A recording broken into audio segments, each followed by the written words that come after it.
শুভ সন্ধ্যা। বিস্তার Chittagong arts complex আয়োজিত আন্তর্জাল সাহিত্যালাপের আসর পাণ্ডুলিপি করে আয়োজনের ৪৯তম পর্বে আপনাদেরকে স্বাগত জানাই। এখানে সবার আগে উল্লেখ করে নিতে চাই যে আজকের পর্বটি একটি বিশেষ পর্ব, কারণ আজ থেকে ঠিক ১ বছর আগে, গত বছর ৩০শে জুলাই শুরু হয়েছিল আমাদের এই আন্তর্জাল আয়োজন। করোনার আগ্রাসনে গৃহবন্দী হয়ে যাবার অনিবার্য ফলাফল স্বরূপ, এবং সেদিন আমাদের পর্বটি শুরু হয়েছিল আমাদের এই শহরেরই, আমাদের সবারই প্রিয় শ্রদ্ধাভাজন একজন বিশিষ্ট সাহিত্য ব্যক্তিত্ব আবুল মোমেনকে দিয়ে।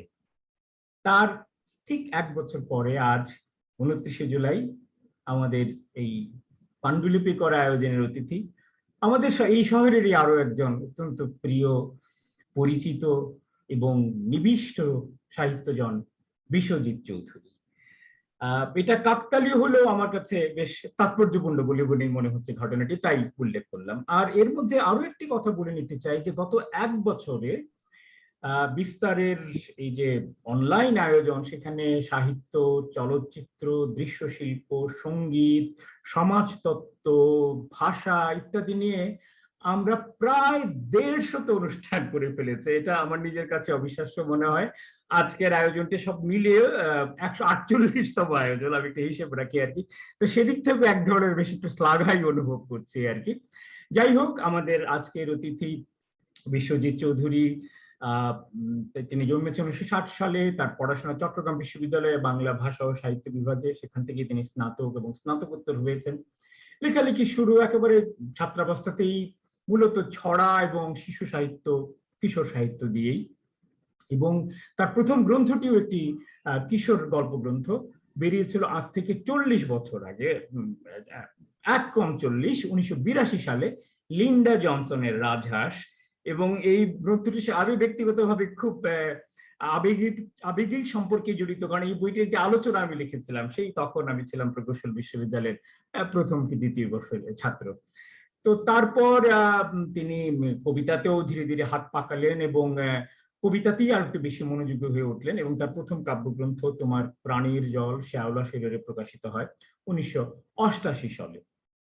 পাশাপাশি তিনি ছোট গল্প লিখছিলেন, এবং ছোট গল্পকার হিসেবে তার প্রথম গ্রন্থ বিবাহ বার্ষিকী ও অন্যান্য গল্প প্রকাশিত হয় তার ঠিক ১ দশক বাদে ১৯৯৯ সালে।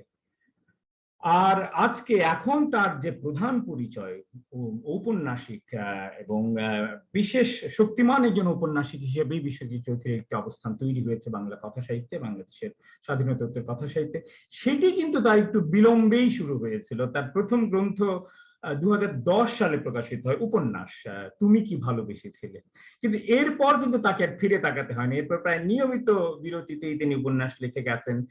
এখন পর্যন্ত প্রায় গোটা ৭ উপন্যাস বেরিয়েছে তার, এবং তার মধ্যে কয়েকটি তো অত্যন্ত জনপ্রিয় এবং অত্যন্ত নন্দিত হয়েছে। এবং বিশেষ একটি ধারার উপন্যাস রচয়িতা হিসেবেও, জীবনীমূলক বা ঐতিহাসিক চরিত্র ভিত্তিক উপন্যাস রচয়িতার ক্ষেত্রেও বিশ্বজিৎ চৌধুরীর একটি নিজস্ব অবস্থান তৈরি হয়েছে। এবং তার সেই গুরুত্বপূর্ণ কাজগুলোর মধ্যে নার্গিস এবং কবি ও রহস্যময়ীর কথা এক বাক্যে সর্বত্র উচ্চারিত হয়। পাশাপাশি তিনি সামাজিক এবং সাংস্কৃতিক এবং সমকালীন প্রসঙ্গ নিয়েও নিয়মিত নিবন্ধ, সাংবাদিক গদ্য লিখে থাকেন, যেগুলো নিয়েও গোটা তিনি গ্রন্থ কিন্তু ইতিমধ্যেই প্রকাশিত হয়ে গেছে তার। তো সব মিলিয়ে ৮টি গল্পগ্রন্থ, গোটা ৭ উপন্যাস, গোটা ৪ কাব্যগ্রন্থ, ৪টি শিশু সাহিত্য এবং এই ৩টি নিবন্ধ গ্রন্থ মিলিয়ে গোটা ২৫ গল্পগ্রন্থের জনক বিশ্বজিৎ চৌধুরী পেশাগত সূত্রে বর্তমানে দৈনিক প্রথম আলো পত্রিকার সঙ্গে যুক্ত রয়েছে। তো আজকে আমরা তার এই বর্ণাঢ্য সাহিত্য জীবনের গল্প শুনবো, তার নিজস্ব সাহিত্য ভাবনা এবং সাহিত্য চিন্তার সঙ্গে পরিচিত হব। আমি শুরুতেই বিশ্বজিৎকে আমাদের আমন্ত্রণে সাড়া দেওয়ার জন্য ধন্যবাদ জানাচ্ছি, এবং বিস্তারের পক্ষ থেকে আজকে যারা জুমে যুক্ত হয়েছেন তার কথা শোনার জন্য সবার পক্ষ থেকে তাকে আনুষ্ঠানিকভাবে বরণ করে নিচ্ছি আমাদের এই আজকের আন্তর্জাল মঞ্চে।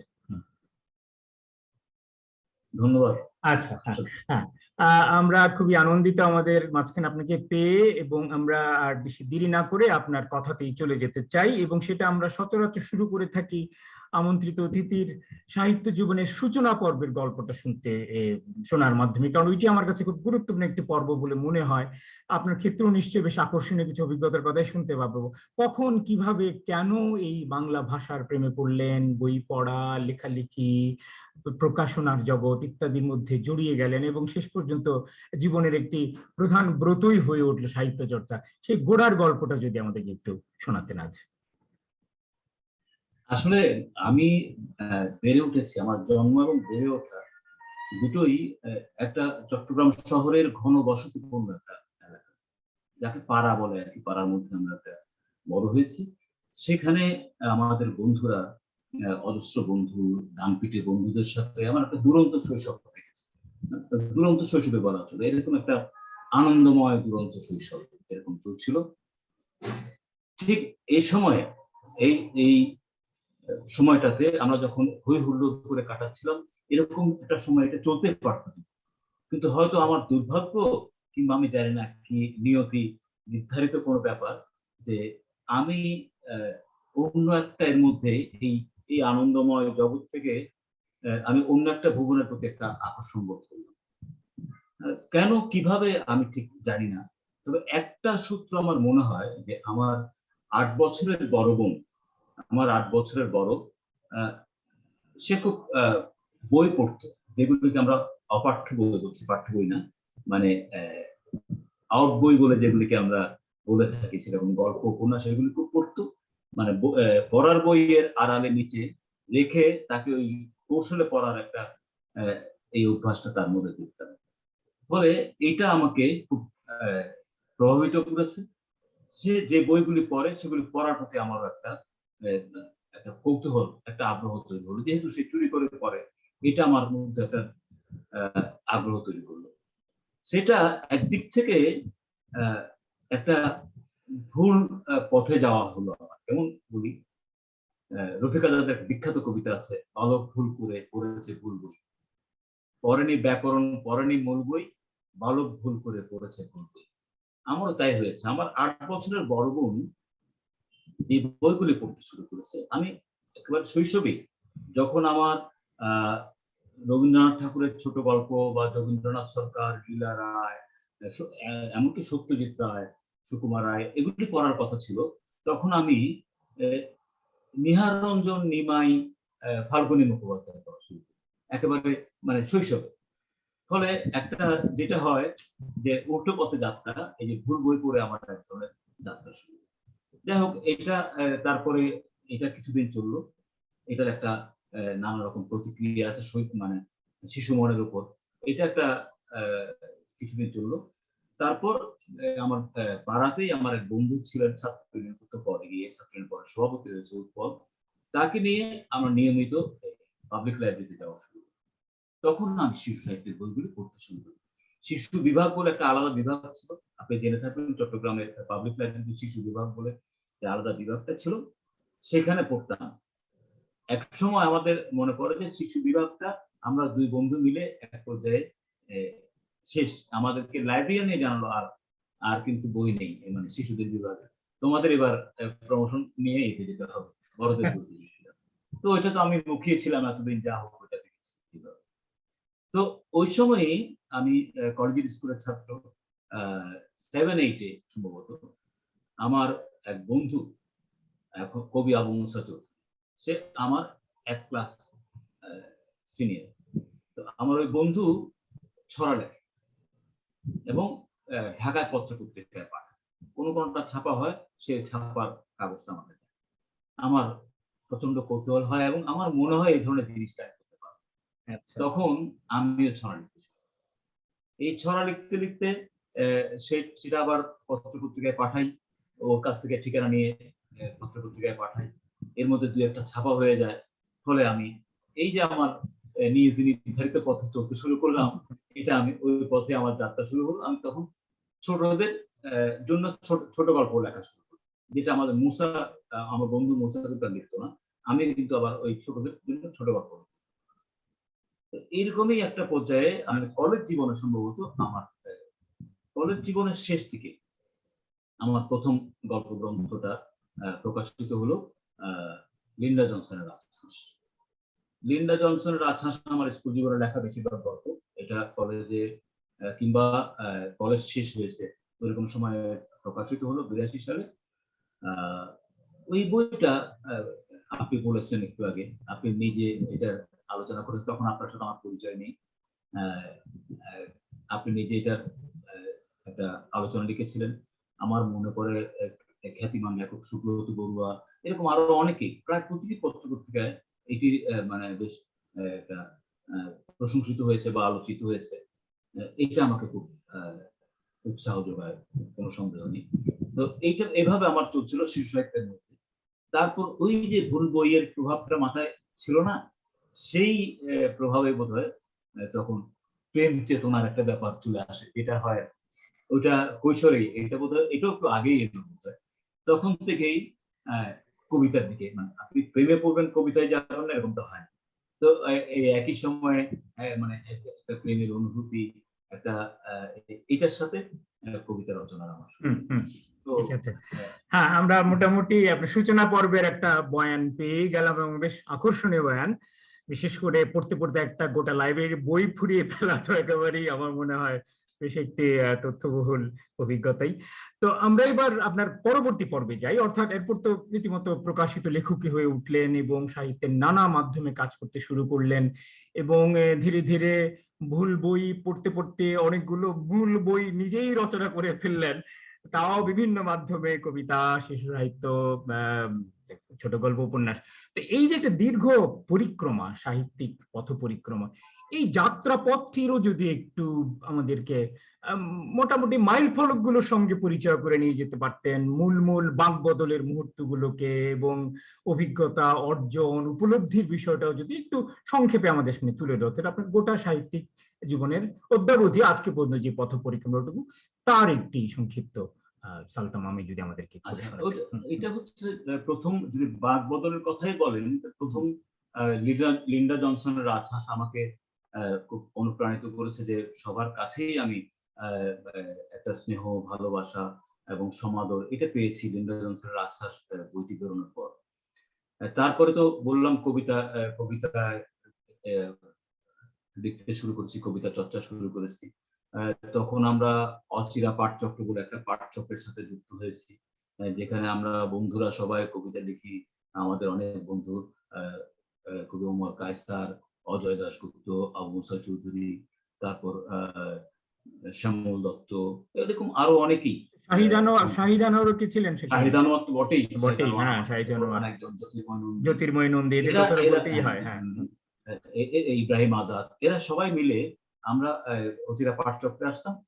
তখন আবুল মোমেন এবং তপন জ্যোতি বড়ুয়া, তারা ছিলেন আমাদের অগ্রজ। তারা আমাদের সাথে বসতেন, নানান বিষয়ে নিজেদের কবিতা পাঠ করতাম, সেখানে পরস্পরকে প্রায় ধুয়ে ফেলার মতো সমালোচনা করতাম।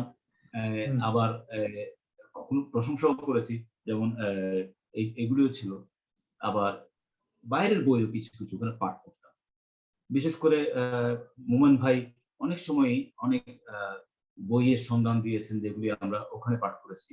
আমার তো এখনো মনে পড়ে যে বেলা আকমাদুলিনা, বিখ্যাত এক রাশন কবি, তার একটি বই আমরা ওখানে বসেই পাঠ করেছিলাম, বিভিন্ন সময় বিভিন্ন পর্ব পাঠ করতাম।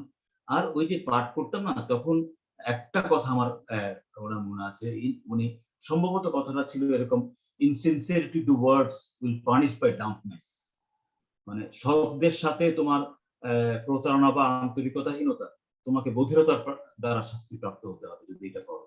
এই কথাগুলি খুব তখন মনের মধ্যে একটা কাব্য চর্চা, আমরা এই কথাগুলি মনে রাখি। তারপর আমার তো কয়েকটা গ্রন্থ আপনি বলেছিলেন, কবিতার বই বেরোলো, নির্বাচিত কবিতাও বেরোলো। আর বাক বদলের কথা যদি বলেন, আমি 2009 সালে আমার প্রথম উপন্যাসটি রচনা করি। আপনি যেটা বলছেন যে পিছু ফিরে তাকাতে হয়নি, ঠিক তা নয়। 2009 সালে আমার একটা উপন্যাস বের হয়, 2010 সালে একটি বের হয়, মানে বই আকারে বেরিয়েছে 2010 সালে, তারপর আরেকটি 2011 সালে। কিন্তু এই 2012 সালে নার্গিস উপন্যাসটি লেখার পরে, যদি আপনার কথায় যেটা বলছেন যে পিছু ফিরে তাকাতে হয়নি, নার্গিস উপন্যাসটি লেখার পরে আমি মোটামুটি একটা ব্যাপক সাড়া পেয়েছে এবং এটা আপনারা জানেন বা ষষ্ঠ মুদ্রণ সপ্তম মুদ্রণ এরকম এটা পাঠকের কাছে চাহিদা এটা এইটা আমি নানানভাবে আমাকে উদ্বুদ্ধ করেছে। যেমন অনেকগুলি ঘটনা এইটার সাথে ঘটেছে। যেমন ধরুন পশ্চিমবঙ্গ থেকে এই উপন্যাস পাঠ করে জয়শ্রী ভট্টাচার্য নামে একজন ফিল্ম মেকার, তিনি বুদ্ধদেব দাশগুপ্তর সহকারী, তিনি এসেছিলেন এই একটা ছবি নির্মাণ করবেন বলে আমার সাথে দেখা করেছেন ঢাকা শহরে এবং ঢাকা শহরে দেখা করে উনি পুরো একটা স্ক্রিপ্ট তৈরি করে এনেছেন এবং নার্গিস, নজরুল প্রত্যেকটা চরিত্রের স্কেচ নিয়ে এসছেন। এরকম একটা উদ্যোগ নিয়ে তিনি এখানে এসেছিলেন আমার মানে সম্মতির জন্য। পরে তিনি এমনকি নার্গিসের জন্মস্থান সেই কুমিল্লার মুরাদনগরেও গেছেন, তো কিন্তু শেষ পর্যন্ত তার ছবিটা করা হয়নি। এরকম নানান রকমের ঘটনা এই নার্গিস প্রকাশিত হওয়ার পর হয়েছে অনেক রকমের। আপনারা জানেন যে মিজানুর রহমান যে আমাদের সাবেক দুর্নীতি দমন কমিশনের বোধহয় কি ছিলেন মিজানুর রহমান, না মানবাধিকার কমিশনের চেয়ারম্যান ছিলেন মিজানুর রহমান। মানবাধিকার কমিশনের তিনি একবার একটা চট্টগ্রামে এসেছেন, একটা অনুষ্ঠানে এসেছেন, তিনি ওখানে একটা নামের তালিকা দেখলেন, পার্টিসিপেন্টের নামের তালিকা দেখলেন, দেখে হঠাৎ করে আমার নামটা দেখে বলল যে বিশ্বজিৎ চৌধুরী, মানে আপনি কি নার্গিসের লেখক? আমি বললাম জি। তিনি একেবারে প্রায় দাঁড়িয়ে গিয়ে যে আমি এই গ্রন্থ পড়ে আপনার কাছকে দেখতে পেয়ে এরকম নানান রকম ঘটনা এই নার্গিস রচনার পর আমার অভিজ্ঞতা হয়েছে। ফলে এই যে পিছু ফিরে না তাকানোর ব্যাপারটা তখন বোধহয় আমাকে যে আমি তখন বিভিন্ন পত্রিকা থেকে গল্প, উপন্যাস ইত্যাদি লিখতে বলা হলো আর কি, যে তখন আমি এটাতে শুরু করি। নার্গিসের প্রসঙ্গ যেহেতু উঠলোই, তাহলে বলি যে এটাকে নিয়ে অবশ্যই প্রচুর প্রশংসা, প্রচুর আলোচনা হয়েছে, কিন্তু এই ধারার উপন্যাসের পরবর্তী আরো একটি আপনি লিখেছেন, কয়েকটির মধ্যে এসছে দূর সম্পর্কের মধ্যে মাথিন পর্বত, ধীরাজ মাথিন পর্বত এসছে, ফুটোর মধ্যেও আমাদের চট্টগ্রামের খ্রিস্টান সমাজের কথা এসছে, বিশেষ করে কবি ও রহস্যময়ীতে ফজলুল নিয়ে কথা হলো, সেটা নিয়ে কিন্তু কিঞ্চিত বিতর্কও দেখা দিয়েছে। আমি লক্ষ্য করেছি ফেসবুকে বেশ কিছু বাদানুবাদ হয়েছে। অর্থাৎ এই ধরনের বিষয় নিয়ে লেখা বা এই ধরনের আঙ্গিক নিয়ে লেখাটা খুব একটা সহজসাধ্য নয়, খুব মসৃণ নয়, এখানে নানা রকম চ্যালেঞ্জ রয়েছে এবং এটার জন্য অনেক কাঠখড় পোড়াতে হয়, অনেক রকম জবাবদিহিও করতে হয় আর কি। তো সেই অভিজ্ঞতাটা মানে শেষ পর্যন্ত তৃপ্তি অতৃপ্তি এই চ্যালেঞ্জগুলো কিভাবে মোকাবিলা করলেন এবং সব মিলিয়ে কি উপলব্ধি আপনার ঘটলো এই ধরনের লেখা লিখতে গিয়ে, সেই পর্বটা একটু শুনে নিতে চাই এই সুযোগে। আচ্ছা, এটা হচ্ছে নার্গিসের প্রথম কথা হচ্ছে, ধরুন আমি যে দুটি উপন্যাস, মূল যে দুটি উপন্যাস নিয়ে কথা হচ্ছে নার্গিস এবং কবি ও রহস্যময়ী, এই দুটো উপন্যাসে আমি নজরুলের জীবনের কিছু বিষয় নিয়ে কথা বলেছি। দেখুন আমি কেন, আপনি বলছেন কেন এই ধরনের রচনার প্রতি আগ্রহী, আমি কোনো একটা বিখ্যাত লোক, বিখ্যাত ব্যক্তি যাকে সবাই খুব ভালোবাসি, পছন্দ করি, যার একটা বিরাট প্রভাব আমার সমাজে, এরকম একটি ব্যক্তি সম্পর্কে যখন পড়ি এবং তার জীবনের নানান খুঁটিনাটি ঘটনা পড়তে পড়তে যখন কিছু মানে হয়তো সেটা তার কাব্য জীবনের প্রধান কিছু নয়, কিন্তু এমন কিছু ইন্টারেস্টিং ব্যাপার থাকে যেটা আমাকে হঠাৎ করে একটু ভাবায়। যেমন নার্গিসের এই যে নজরুল নার্গিসের সম্পর্কটা হয়তো তার জীবনের একটি পরিচ্ছেদ মাত্র, কিন্তু আমার একটি সম্পূর্ণ উপন্যাস। তার কারণ হচ্ছে আমি হঠাৎ একটি মাত্র চিঠিতে লক্ষ্য করলাম যে 17 বছর একটি নারী 17 বছর এই কবির জন্য অপেক্ষা করেছেন। তাদের বিয়ে হয়েছিল, মতান্তরে বিয়ে হয়নি, মানে দুটি পক্ষ, এদের মধ্যে নজরুল গবেষকদের মধ্যে একটি পক্ষ বলছে নার্গিসের সাথে নজরুলের বিয়ে হয়েছিল, আরেকটি পক্ষ বলছেন নজরুলের সাথে নার্গিসের বিয়ে হয়নি, বিয়ের রাতেই নজরুল উঠে চলে গিয়েছিলেন। আমি দুপক্ষের লেখাই পড়েছি, পড়ে আমার বিশেষ করে মনে হয়েছে, যেহেতু আমি তৃণমূলের যে গবেষক তাদের লেখা পড়ে মনে হয়েছে যে আসলে বিয়েটা হয়েছে। এবং নার্গিসকে অপেক্ষায় রেখে যে আমি শ্রাবণ মাসে ফিরে আসবো বলে এই অপেক্ষায় রেখে নজরুল চলে গিয়েছিলেন, আর ফেরেননি। 17 বছর একটি মেয়ে কবির জন্য অপেক্ষা করেছেন এবং 17 বছর পরে তিনি বিয়ে করেছেন। মানে তো ফলে এটি একটি এই চরিত্র একজন লেখককে কোনো না কোনো ভাবে টানবে, এটা তো খুব স্বাভাবিক। আমাকে এটা টেনেছে। এখন আমি ওইটা নজরুলের জীবনী, আমি নজরুল নার্গিসের যেটুকু সম্পর্ক, আপনি বিতর্কে যে প্রসঙ্গগুলি আসে, আমি সবগুলি বই থেকে যেটুকু ইশারা পেয়েছি, আমি আবার বলছি যে মাত্র নজরুল জীবনের একটি পরিচ্ছেদ হচ্ছে, একটি মাত্র একটি মাত্র অংশ হচ্ছে নার্গিস, সামান্য ছোট একটি অংশ, কিন্তু আমার পুরো উপন্যাসটি হচ্ছে নার্গিসকে নিয়ে। ফলে আমি যেসব ইশারা পেয়েছি, যখন যেসব ইশারা পেয়েছি, সেটাকে আমি কল্পনার এটাকে বিস্তৃত করতে চেষ্টা করেছি।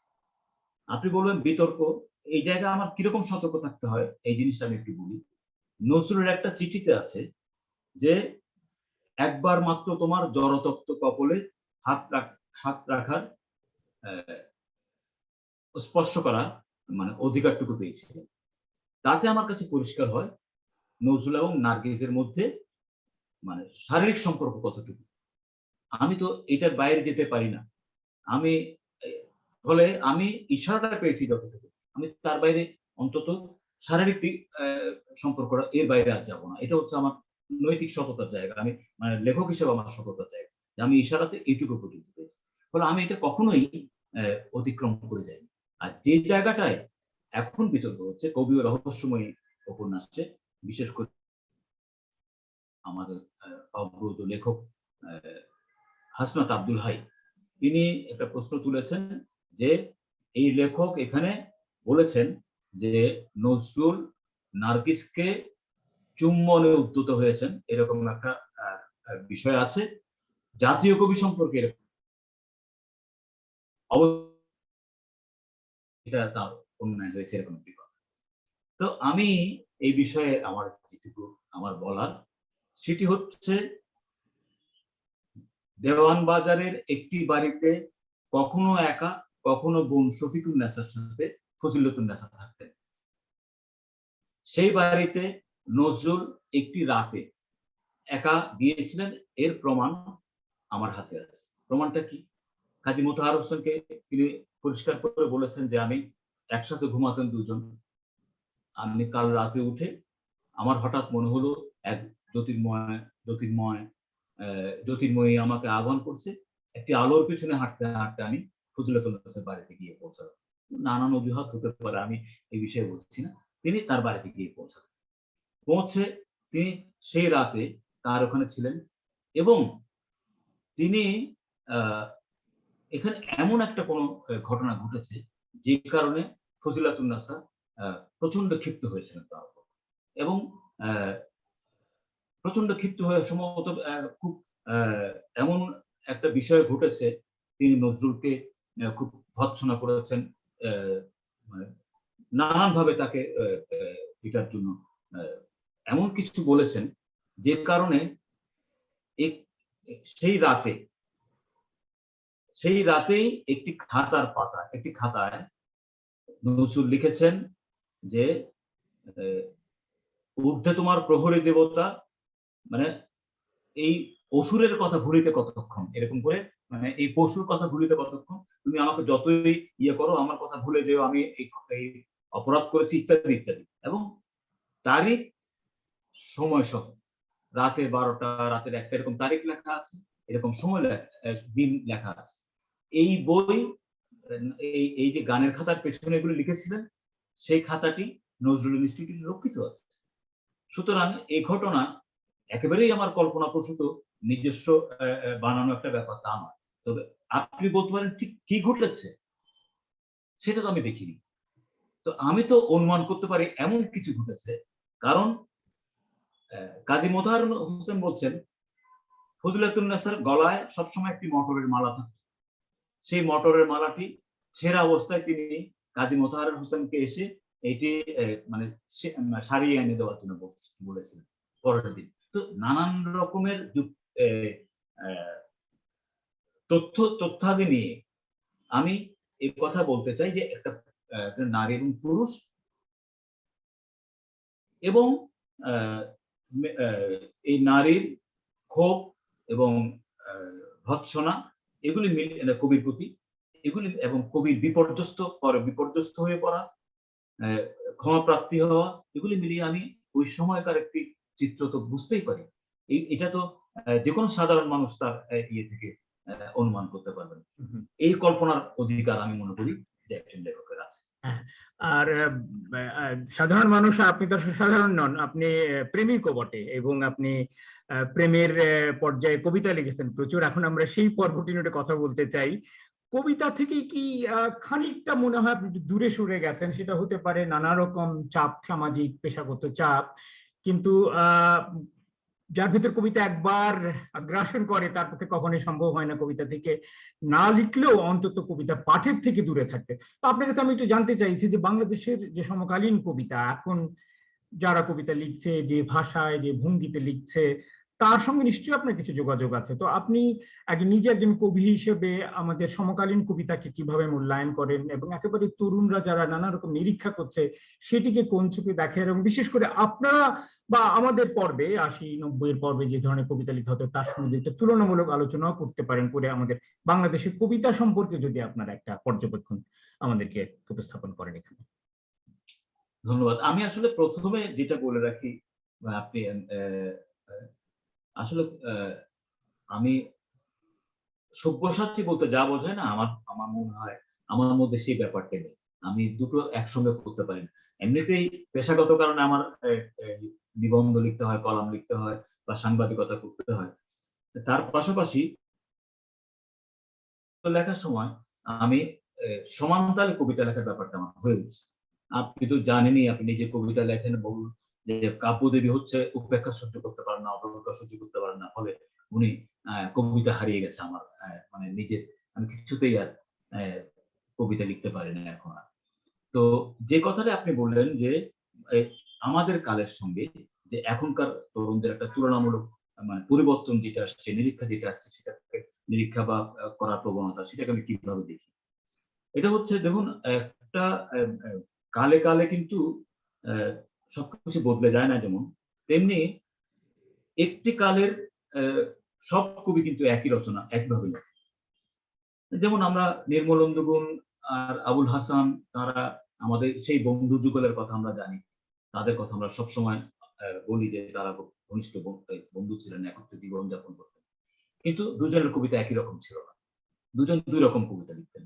আরো পরে রুদ্র মোহাম্মদ শহীদুল্লাহ আর কামাল চৌধুরীর নাম একসাথে উল্লেখিত হতো, কিন্তু তাদের দুজনের কবিতাও একই রকম হতো না। একটা একই কালে লিখেও মানে ভিন্নতা থাকতো। সেটা ফলে কালে কালে সবসময় যে পরিবর্তিত হয়ে যেত তা না। আমি আপনি একসাথে 80 দশকের কবিতা লিখেছি, আমাদের দুজনের কবিতা একই রকম নয়। তবে কালের সময়ের একটা অভিজ্ঞতা আছে, এটা এটা কাব্যের প্রভাব ফেলতে পারে বা ফেলেও। যেমন আমাদের সময়টাতে 80 দশকে আমরা সামরিক স্বৈরাচারের কবলে ছিলাম, দেশটা সামরিক স্বৈরাচারের কবলে ছিল। তো সমাজের একটা অংশ হিসেবে, সচেতন অংশ হিসেবে এবং তখন তরুণ যুবক হিসেবে আমরা কিন্তু এই প্রতিবাদে সামিল ছিলাম, আন্দোলনে সামিল ছিলাম। ফলে আমাদের সময়ের 80 দশকের কবিদের, 70-80 দশকের কবিদের কবিতা অনেকটাই উচ্চকিত ছিল, অনেক সময় স্লোগান ধর্মিতা ছিল। এইসব কিন্তু আমাদের সময়কার কবিদের একটা বিষয় ছিল। কিন্তু পরবর্তীকালে একই সময় আবার আমি বলছি এটা আন্দোলন সংগ্রামের উচ্চকিত বিষয়, স্লোগান ধর্মিতা কবিতায় এসব ছিল, আবার পাশাপাশি শিল্পসম্মত কবিতা রচিত হয়নি তা নয়, এটা কিন্তু হয়েছে। এখন যেটা হচ্ছে, এখন সময়টা পাল্টেছে। এখনকার তরুণদের কবিতায় আমি একটা পরিবর্তন সত্যি লক্ষ্য করছি, এবং আপনি যেটা বলছেন নিরীক্ষার প্রবণতা, এটা আছে যে সহজ কিন্তু ইঙ্গিতময়তার দিকটা অনেক বেশি এখনকার কবিদের মধ্যে আমি দেখতে পাই। এখন নতুন একটা এসছে, নতুন একটা ধারা লক্ষ্য করছি। যেমন ধরুন, আমি বেশ কিছু নাম বলতে পারি, যেমন মুইন পারভেজ, আলতাফ শাহ নেওয়াজ, রিমঝিম আহমেদ, তারপর আহমেদ মুনির বা ইমতিয়াজ মাহমুদ মাহমুদ ইমতিয়াজ মাহমুদ, হ্যাঁ, এরা এরকম, আমি আর মাম্পি দত্ত, এরকম আরো অনেকের নাম আমি বলতে পারি। তাদের কবিতার মধ্যে একটা সত্যিকারের পরিবর্তন আমরা লক্ষ্য করছি, এবং এটা এটা কবিতার একটা বাঁক বদলের সময় আমরা এসে পৌঁছেছি বলে মনে হচ্ছে আরেকটার মধ্যে। তবে আমি পাশাপাশি এই কথাটা বলে রাখি, দেখুন প্রবীণদের মধ্যেও কিন্তু সবাই যে ঘুরিয়ে গেছেন, ফুরিয়ে গেছেন বা প্রাচীনপন্থী হয়ে গেছে সবসময় তা নয়। যেমন ধরুন আমরা সিকদার আমিনুল হককে মৃত্যুর আগে পর্যন্ত দেখেছি তিনি নানানভাবে পরিবর্তিত হয়েছেন এবং নিরীক্ষাধর্মিতা তার মধ্যে ছিল। আমরা এই সদ্য প্রয়াত হাবিবুল্লাহ সিরাজি, তার মুহূর্ত নামে একটা সিরিজ ছিল, আমরা দেখেছি, সিরিজ তিনি লিখতে শুরু করেছিলেন।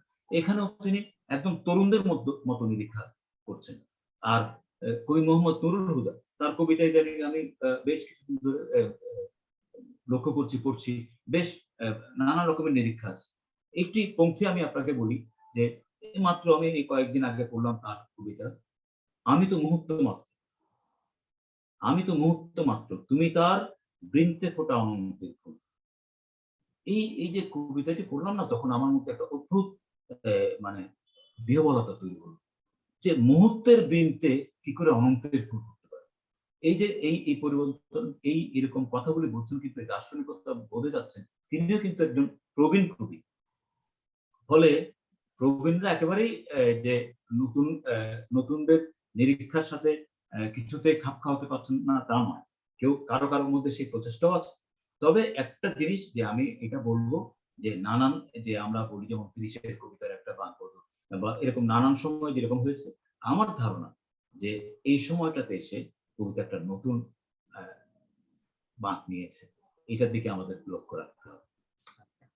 অনেক ধন্যবাদ। আমরা কবিতার পালা সাঙ্গ করে এবার আরেকটি পর্বে প্রবেশ করতে চাই। সেটি আপনার জীবনেও বেশ গুরুত্বপূর্ণ, সাহিত্য জীবনে, এবং আমি নিজেও এটাকে খুব গুরুত্ব দিয়ে বিবেচনা করি। সেটি হচ্ছে শিশু সাহিত্য, শিশু কিশোর সাহিত্য। বাংলাদেশে বা সামগ্রিকভাবে বাংলা সাহিত্য কিন্তু খুবই গুরুত্বপূর্ণ কাজ পেয়েছে অনেক ধারাবাহিকভাবে। আমাদের সাহিত্যের সব বড় বড় দিকপালরাই কিন্তু পাশাপাশি শিশু সাহিত্য রচনা করেছেন, এবং তার ভিতর দিয়ে আমরা অনেকেই বেড়ে উঠেছি, বড় হয়ে উঠেছি।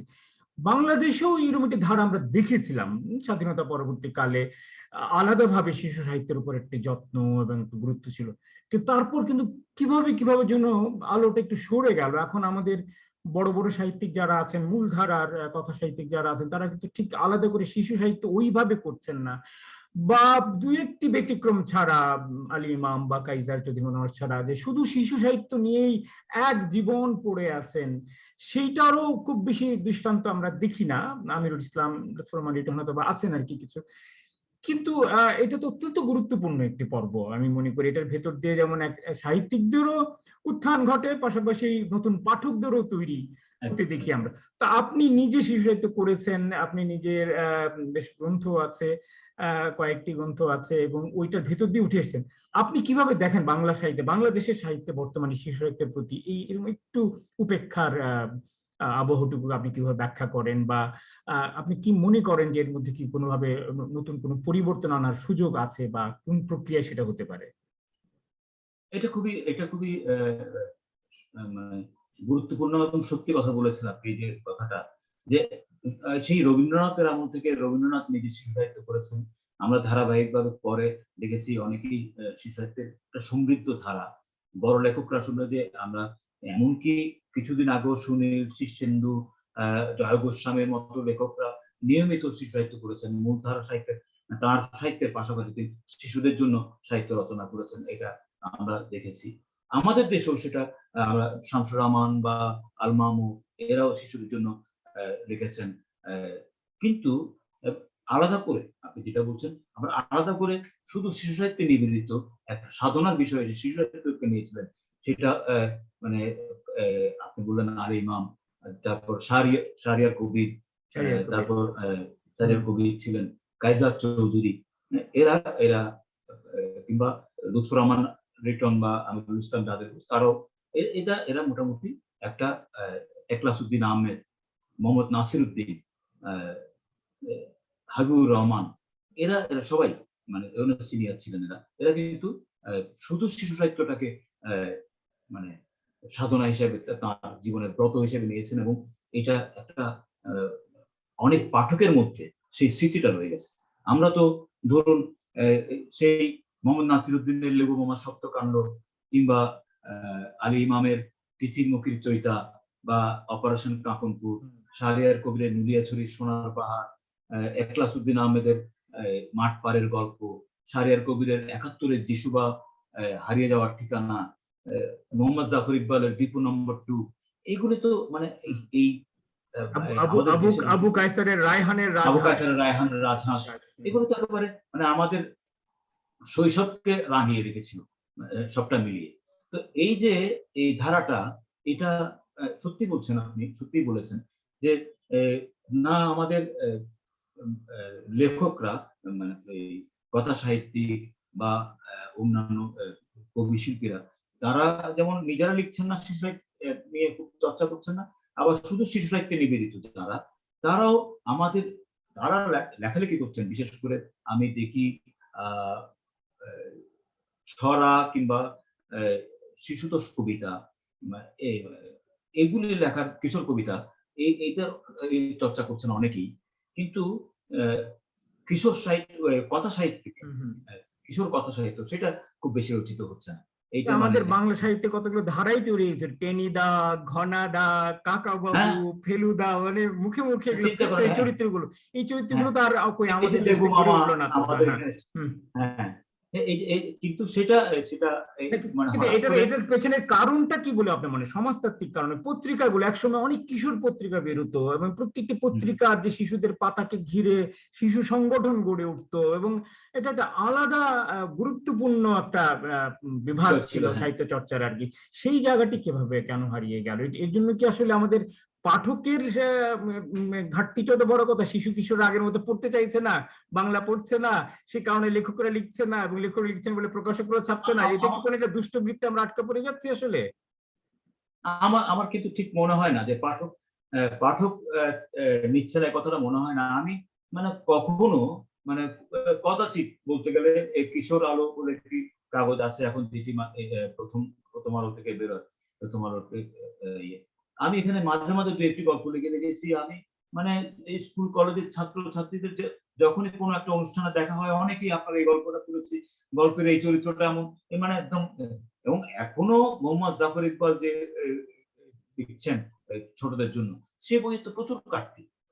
আমার মনে হয় না যে আসলে মানে পাঠকের কোনো ঘাটতি আছে বলে মনে হয়। আমাদের ধারণা, আমরা এইটা কিন্তু গবেষণার একটা বিষয়, কেন শিশু সাহিত্য সেইভাবে রচিত হচ্ছে না। শুধুই মানে খুব সহজ ভাষায় যদি বলি, মানে শিশুতোষ ছড়া, পদ্য বা কিশোর কবিতা, এগুলো রচনা হচ্ছে, কিন্তু এই যে আরেকটি রায়হানের রাজহাঁস কেন তৈরি হচ্ছে না, কেন হারিয়ে যাওয়ার ঠিকানা বা নুলিয়াছড়ির সোনার পাহাড় ডিপো নম্বর 2 পাচ্ছি না, এটা কিন্তু সত্যি নতুন করে ভাবতে হবে, গবেষণার মতো করে করতে হবে। আমিও কিন্তু ভাবি যে ব্যাপারটা কেন। এই সুযোগে একটি জাস্ট মানে ছোট্ট একটি অনুরোধ জানিয়ে রেখে, হয়তো আপনার কাছ থেকে আমরা এরকম একটি গ্রন্থ কি প্রত্যাশা করতে পারি কিনা অদূর ভবিষ্যতে, সেটি একটু আপনি বিবেচনা করবেন অবশ্যই। আপনার সেই হাতটুকু রয়েছে আমি মনে করি আর কি। আমরা পরবর্তী প্রশ্নে যাই, সেটা হচ্ছে, এতক্ষণ লেখালেখি লেখকদের সম্পর্কে বললাম, কিন্তু লেখালেখি লেখক হচ্ছে মুদ্রার একটি পিঠ, আরেকটি পিঠ রয়েছে প্রকাশক, যারা লেখাগুলো ছাপাবেন, বই আকারে রূপ দেবেন, সেটা পাঠকের কাছে পৌঁছে দেবেন। তো কোন দেশের যদি প্রকাশনা শিল্পটা যদি আমাদের সৃজনশীল শিল্পের সঙ্গে সমান তালে বিকশিত না হয়, তাহলে কিন্তু সাহিত্যের সার্বিক উন্নয়নটা আমাদের চোখে পড়ে না, এবং সেটা ঘটতে পারে না। আমাদের দেশের প্রকাশনা শিল্পটার কি অবস্থা? আপনারা তো নানা রকম অভিজ্ঞতা হয়েছে নিশ্চয়ই, অনেক প্রকাশনের কাজ করেছেন। কতখানি পেশাদার তারা হতে পেরেছে, কতখানি পরিপক্কতা তারা অর্জন করেছে গ্রন্থ নির্বাচন, গ্রন্থ সম্পাদনা, গ্রন্থ প্রকাশের ক্ষেত্রে লেখক পাঠক সুসম্পর্ক, সব মিলিয়ে আমাদের প্রকাশনা শিল্প বিষয়ে আপনার কি কি পর্যবেক্ষণ, বা আমাদের এই শিল্পটির কোন কোন সীমাবদ্ধতা সংকট যদি চোখে পড়ে থাকে, সেগুলো উত্তরণের কি কি উপায় আপনি নিজে থেকে ভেবেছেন আর কি, একজন লিপ্ত লেখক হিসেবে, সাংবাদিক এবং পর্যবেক্ষক হিসেবে আপনার এটা মূল্যায়ন শুনতে চাইছে আমাদের প্রকাশনা শিল্প নিয়ে। আসলে আমাদের যেটা শুরু হয়েছিল ধরুন মানে স্বাধীনতা পরবর্তীকালে যে মুক্তধারা নামে যে প্রকাশনা সংস্থাটি আমাদের ছিল, সেটির যদি আজকে সেই ধারাবাহিক ব্যাপারটাই যদি থাকতো, তাহলে কিন্তু আমাদের মানে আমি যতদূর জানি সেই প্রকাশনা সংস্থাটি হয়তো ছাপা বাঁধাই ইত্যাদিতে অনেক দুর্বলতা ছিল তখনকার দিনে। কিন্তু চিত্তরঞ্জন সাহার যে প্রকাশনা সংস্থা, সেখানে সিরাজুল ইসলাম চৌধুরী একজন সম্পাদক ছিল, বা এরকম সম্পাদনার কয়েকটি কমিটি ছিল যেখানে বিপ্রদাস বড়ুয়া, সুব্রত বড়ুয়া ছিলেন বলে আমি জানি, যারা একটি বই নির্বাচন করতেন, এই বইটি আমরা ছাপবো কি ছাপবো না, এরকম একটি ব্যাপার। এবং ছাপলে সেটা বাজারজাত করার যে ব্যাপারটি ছিল, এই যে এই ব্যাপারগুলো যে শুরুতেই আমরা কিন্তু পেয়েছিলাম মুক্তধারা। কিন্তু এবং তিনি লেখকদের সঙ্গে চুক্তি করা, তাদের সম্মানে ঠিক প্রতি পয়লা বৈশাখে গিয়ে বাড়ি গিয়ে পৌঁছে দেওয়ার সেই ঐতিহ্য তিনি স্থাপন করেছিলেন কিন্তু তিনি। হ্যাঁ, মানে আমার শুরুটাই যদি এত সুন্দর হয়ে থাকে, কিন্তু সেটা আমরা এগিয়ে নিয়ে যেতে পারলাম না কেন জানি। এটা একটা সত্যি রহস্যজনক যে পরে কেন এটা এই ধারাটা এগোলো না। এটা পরে এই মানে যেটুকু আসার কথা সে পথে এগিয়ে আসেনি। তারপর যেটা দেখলাম আমরা যে অজস্র প্রকাশনা সংস্থা তৈরি হলো বটে, কিন্তু তাদের, আপনি যে কথাটা বলছেন, তাদের বই নির্বাচন, তাদের একজন সম্পাদক, কপি এডিটর বলি, এটা তো একটা খুবই গুরুত্বপূর্ণ বিষয়। যে একজন লেখক একটি লেখা দিয়েছেন, সেটিকে সম্পাদনা করার বিষয়, সেটিকে মানে বিভিন্ন বিষয়ে লেখকের সাথে পরামর্শ বিষয়, এই পদকের প্রয়োজন হয়। পৃথিবীর, আপনি নিশ্চয়ই জানেন যে পৃথিবীর সব বড় প্রকাশনা সংস্থার এরকম সম্পাদক থাকে, কপি এডিটর থাকে, কিন্তু সেটা আমাদের প্রকাশকরা কেউ এটা করতে পারলেন না। অনেকেই বলে থাকেন যে এটা মানে সবটা মিলিয়ে এরকম করে করা আর্থিকভাবে তাদের পক্ষে মানে যে বিক্রয়ের যে পরিমাণ, বই বিক্রির যে পরিমাণ, তার সঙ্গে আর্থিক দিকটা সামঞ্জস্যপূর্ণ হয় না, যে একজন কপি এডিটর রেখে খরচ করে এটা। আমার ঠিক সেরকম মনে হয় না। দেখুন, অনেক মানে আমাদের এখানে ইউপিএল বা অবসর, প্রতীক, কিংবা অন্য প্রকাশ বা অনন্যা, এই ধরনের প্রকাশনা সংস্থাগুলি আছে, তাদের বড় বাজারও আছে আমরা জেনেছি। অন্য প্রকাশের সময় ধরুন হুমায়ুন আহমেদের বইয়ের একচেটিয়া বাজার তাদের ছিল। তারা এই ইয়েটা পারবেন না, মানে এই ধরুন সম্পাদক নিয়োগ করা, কপি এডিটর নিয়োগ করা বা লেখকের সাথে চুক্তি করা, এগুলো পারবেন না, এটা আমাদের ঠিক বিশ্বাস করতে পারি না আমরা। মানে কোনো না কোনো জায়গায় একটা হয়তো অনীহা, কোনো না কোনো জায়গায় হয়তো আর একটু কর্ম উদ্যোগের ব্যাপার, এগুলি হয়তো থাকতে পারে একটা। আরেকটা দেখতে পাচ্ছি যে ইদানিং কিছু কিছু জিনিস, যেমন প্রথমা প্রকাশনা আসার পর থেকে, যেহেতু তারা বড় বিনিয়োগে এই ক্ষেত্রে এসছে, তারা কিন্তু এই জিনিসটা করছে, যে সম্পাদক নিয়োগ বা লেখকদের সাথে চুক্তি করা, সময় মতো লেখকদের চেক তার ব্যাংক অ্যাকাউন্টে পৌঁছে দেওয়া, এই জিনিসগুলো কিন্তু তারা করছে। বা আরো বড় বিনিয়োগে কিন্তু অনেকগুলো প্রকাশনা সংস্থা এখন এসছে, তাদের এই বিষয়গুলো নিয়ে ভাবতে পারে তারা।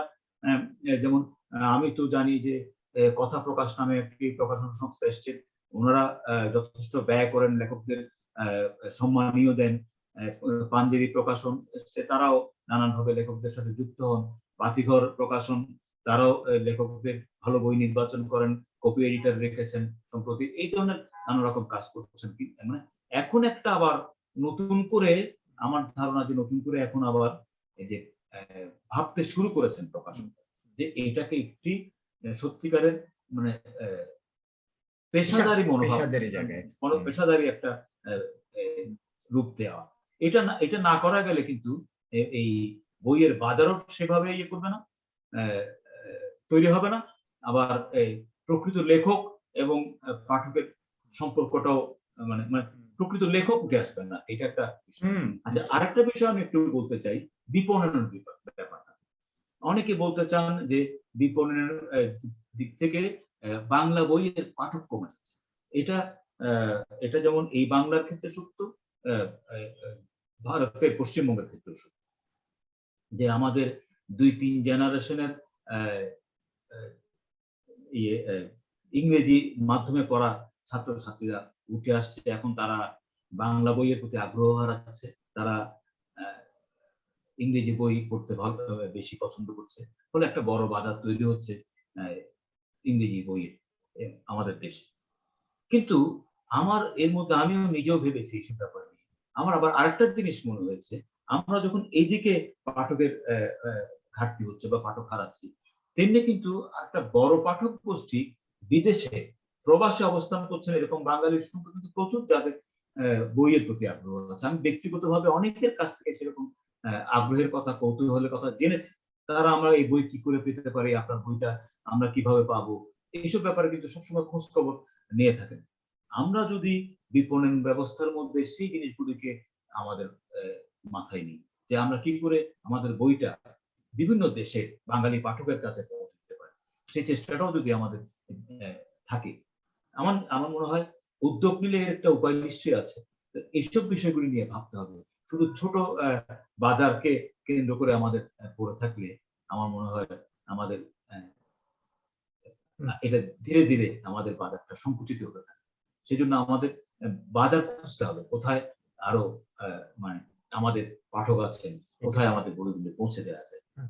এর সঙ্গে আমি খানিকটা যোগ করতে চাই, কিছুটা নজরদারি বা এক ধরনের নিয়ন্ত্রণ জাতীয় কিছু প্রতিষ্ঠানেরও থাকা দরকার। মানে এটা তো একটা বাজারেরই অংশ। যেমন সম্প্রতি একটি ঘটনা ঘটেছে আমার জীবনেই আর কি।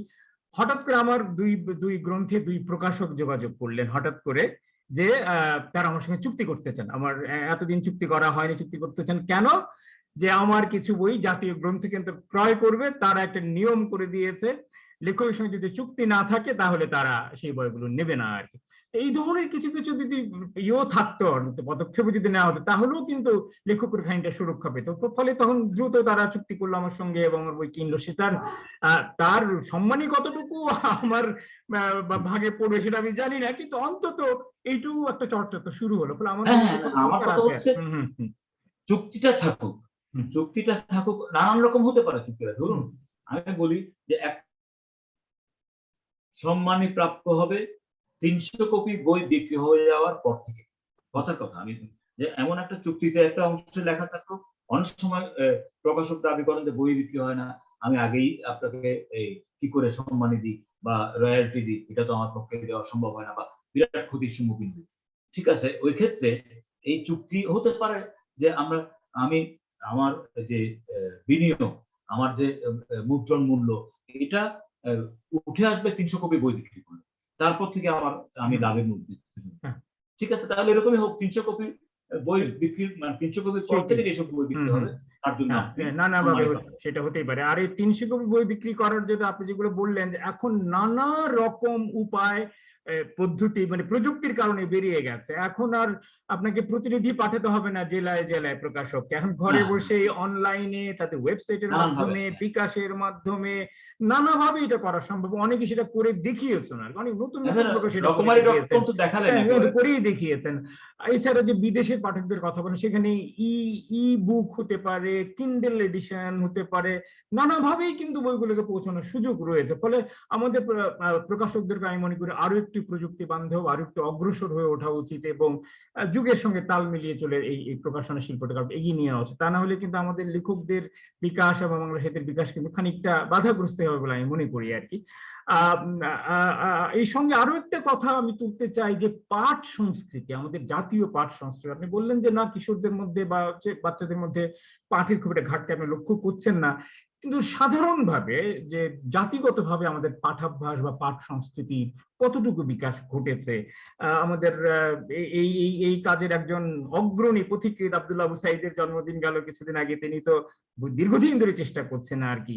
তো কিভাবে আমরা সেটা ঘটাতে পারি, মানে আমাদের বাংলাদেশের সাধারণ নাগরিকদের মধ্যে একটা পাঠ সংস্কৃতি, পাশাপাশি যে শুধু পাঠ সংস্কৃতি হলে হবে না, বইগুলো সম্পর্কেও তো একটু জানানো দরকার। বইয়ের সমালোচনা সংস্কৃতি সেটাও কিন্তু এক প্রকার প্রায় অদৃশ্য হয়ে যাচ্ছে। একসময় খুব একটা, আমি নিজে কত অসংখ্য বইয়ের আলোচনা লিখেছি স্বেচ্ছায়, এবং অনেক সময় পত্রিকা সাহিত্য পাতা সম্পাদকরা আমাদেরকে বই দিয়ে দেন। যে কোনো পত্রিকা অফিসে গেলেই হাবিব ভাই হোক, আহসান হাবিব হোক, আল মুজাহিদি হোক, এখান থেকে হেলাল হাফিজ হোক, প্রত্যেকে একটা না একটা বই দিতেন যে আলোচনা করে, এবং এই ধারাটি শেষ পর্যন্ত আবুল হাসনা তো টিকে রেখেছিলেন কালীয় কলম পত্রিকাতে লেখার জন্য। তো এই দুটি বিষয়ে আপনি কি বলবেন, আমাদের জাতীয় পাঠ সংস্কৃতি বিকাশে আমাদের কি কি করণীয় রয়েছে, এবং পুস্তক সমালোচনা সংস্কৃতিকে কিভাবে আবার ফিরিয়ে আনা যেতে পারে? হ্যাঁ, এটা এটা খুবই মানে গুরুত্বপূর্ণ একটা কথা বলেছেন। দেখুন, আমি বলেছি আমার প্রথম বইটা সেই 1982 সালে প্রকাশিত হওয়ার পর অন্তত ৭-৮টি আলোচনা প্রকাশিত হয়েছে সেই আমলে। তখন আমি নিতান্ত কিশোর, আমাকে কেউ চেনেন না। ইত্তেফাক একটা সবচেয়ে বড় পত্রিকা, দৈনিক বাংলা বড় একটি পত্রিকা। এইসব পত্রিকায় আমার বইয়ের সংবাদ একটি তখন খুবই বড় পত্রিকা। এগুলিতে আমার বইয়ের একটা নিতান্ত কিশোর তার একটি গ্রন্থের সমালোচনা প্রকাশিত হচ্ছে। বইটির বিক্রি হচ্ছে। তো এই যে এই যে এটা তো একটা প্রচার এবং একটা সত্যিকার অর্থে যে কে লিখছেন, কোথায় লিখছেন, কেন লিখছেন, এটা যখন হবে, যখন একটা বইয়ের আলোচনা সুব্রত বড়ুয়া লেখেন, যখন আলম খুরশেদ লেখেন, যখন এরকম আমাদের যাদেরকে আমরা মনে করি যে এই ক্রেডিবিলিটি যাকে বলি, যার বিশ্বাসযোগ্যতা আছে, গ্রহণযোগ্যতা আছে, এরকম মানুষগুলো যখন বইয়ের একটি আলোচনা লেখেন, তখন সাধারণ পাঠকের মধ্যে ওই বইটি নিয়ে কৌতূহল সৃষ্টি হতে বাধ্য। তো এইটা আমার মনে হয় সাহিত্য সম্পাদকদেরও একটা বড় দায়িত্ব আছে। আমি জানি না সাহিত্য পাতাগুলি সংকুচিত হয়ে আসছে, সাহিত্য সম্পাদকদের মধ্যেও সেই আসলে বোধটা আছে কিনা যে বইগুলো শুধুই কি মানে মানে স্বজন তোষণ বা এরকম এই ব্যাপারগুলি থাকবে, নাকি সত্যিকারের প্রকৃত বই খুঁজে পেতে বের করে তার একটা সমালোচনা প্রকাশ করার চেষ্টা করব, আলোচনা প্রকাশ করার চেষ্টা করব, এবং ভালো লেখকদের অনুরোধ করে তাকে সম্মানে দিয়ে তাদেরকে দিয়ে এই বই নিয়ে লেখানোর চেষ্টা করব।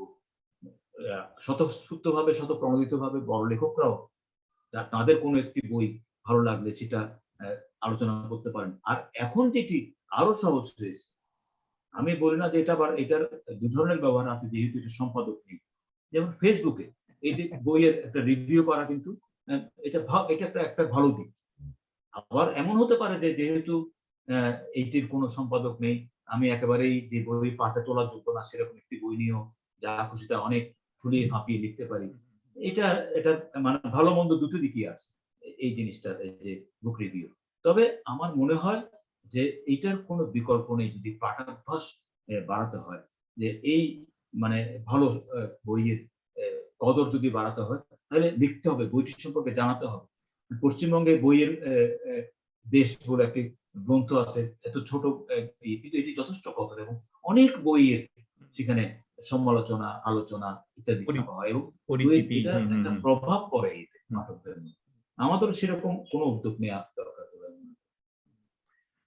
ঠিকই বলেছেন, এই ধরনের কিছু পত্রপত্রিকা একসময় ছিল, এখনো যে নেই তা বলবো না। একটা সরকারি প্রতিষ্ঠান জাতীয় গ্রন্থকেন্দ্র থেকে বই নামে একটি পত্রিকা এখনো ত্রিমাসিক আকারে বেরোয়, কিন্তু সেটা ঠিক কতখানি উদ্দিষ্ট পাঠকদের কাছে গিয়ে পৌঁছায় সে বিষয়ে আমি নিশ্চিত নই। সেটাই হ্যাঁ, এটা একটা আমাদের দুর্ভাগ্য যে মানে সরকারি প্রতিষ্ঠানগুলোর যে জিনিসটা বেরোয় সেটা সেই আমলেও দেখেছি, এখনো দেখছি, এটা কেমন যেন আন্ডারগ্রাউন্ড পত্রিকার মতো, এদিকে মানে খুব জনসমক্ষে আসার মতো, মানে মানুষের কাছে পৌঁছানোর কোনো তাগিদ মানে হয় যারা ছাপেন তাদের নেই, নাহলে কোনো না কোনো ভাবে এটা সবার হাতে এসে পৌঁছায়। এবং বই নামে একটি চমৎকার পত্রিকা সম্পাদনা করেন এক তরুণ ফয়সাল আহমেদ নামে, কিন্তু যেহেতু ব্যক্তিগত উদ্যোগে করেন তিনি হয়তো খুব বেশি ছাপাতে পারেন না, খুব বেশি পৌঁছাতে পারেন না, কিন্তু মানের দিক থেকে বইটি খুবই উন্নত মানের। যদি সবাই মিলে আমরা এটি পৃষ্ঠপোষিত করা যেতে পারতো প্রাতিষ্ঠানিক ভাবে, বিজ্ঞাপন দিয়ে দিলে, তাহলে আমার মনে হয় এটিও কিন্তু একটা বড় ভূমিকা পালন করতে পারতো। আমার মনে হয় সংশ্লিষ্ট যন্ত্রের এই বিষয়গুলোর দিকে সত্যিই আসলে একটু মনোযোগ দেওয়া দরকার, বিশেষ করে সাহিত্য সম্পাদকদের কথা আপনি বললেন আর কি, কমে গেছে। আমি পাঠক যে একেবারে কমে গেছে সেটা আমি মনে করি না। আমি যখন এই যে আমাদের শহরে বাতিঘর হলো এত বড়, সেটা আমি বলি প্রকাশকদের কথা, তারা বলে যে কোনো বই 300 কপির বেশি বিক্রি হয় না, কোনো বই তারা 300 কপি ছাপতে চান। এইটার কি ব্যাখ্যা আমি জানি না। একদিকে দেখছি প্রচুর বই বিক্রি হচ্ছে, আরেকদিকে দেখছি যে প্রকাশের কথা বলছেন। আমি তো দেখি ধরুন বাতিঘর, ঢাকা, চট্টগ্রাম, সিলেট 3টা শাখা করেছে। 3টা শাখায় মোটামুটি মানে একটি শাখা বিক্রির দিক থেকে খারাপ হলে তিনি তো আর নতুন করে আর উদ্যোগ নেন, কিন্তু তিনটি শাখা হয়েছে বাতিঘরের এবং সবগুলি চলছে। তারপরে এই যে পাঠক সমাবেশের একটা বড় শোরুম আছে, বেঙ্গলের বইয়ের একটা বড় এই তো পাঠক নিশ্চয়ই কমে গেছে, কথাটা আমার ঠিক সেখানে অন্য কোনো বাস্তবতা বিদ্যমান, অন্য কোন হিসেব নিকেশ রয়েছে মনে হয়। আমাদের মনে সেই জায়গাতেও আমাদের খানিকটা আলো ফেলার চেষ্টা করতে হবে। আমরা আরেকটি স্পর্শকাতর বিষয় ছুঁয়েই চলে যাব শেষ পর্বে, একটু আলোচনা করতে চাই, মুক্ত আলোচনা। আপনার লাইভে দেখলাম আপনার প্রচুর মন্তব্য এসছে, আপনার অসংখ্য অনুরাগী এবং অনুরাগিনীরা সেখানে ভিড় করেছেন, তাদের মন্তব্যগুলো আপনাকে পড়ে শোনানো আমার একটা নৈতিক দায়িত্ব।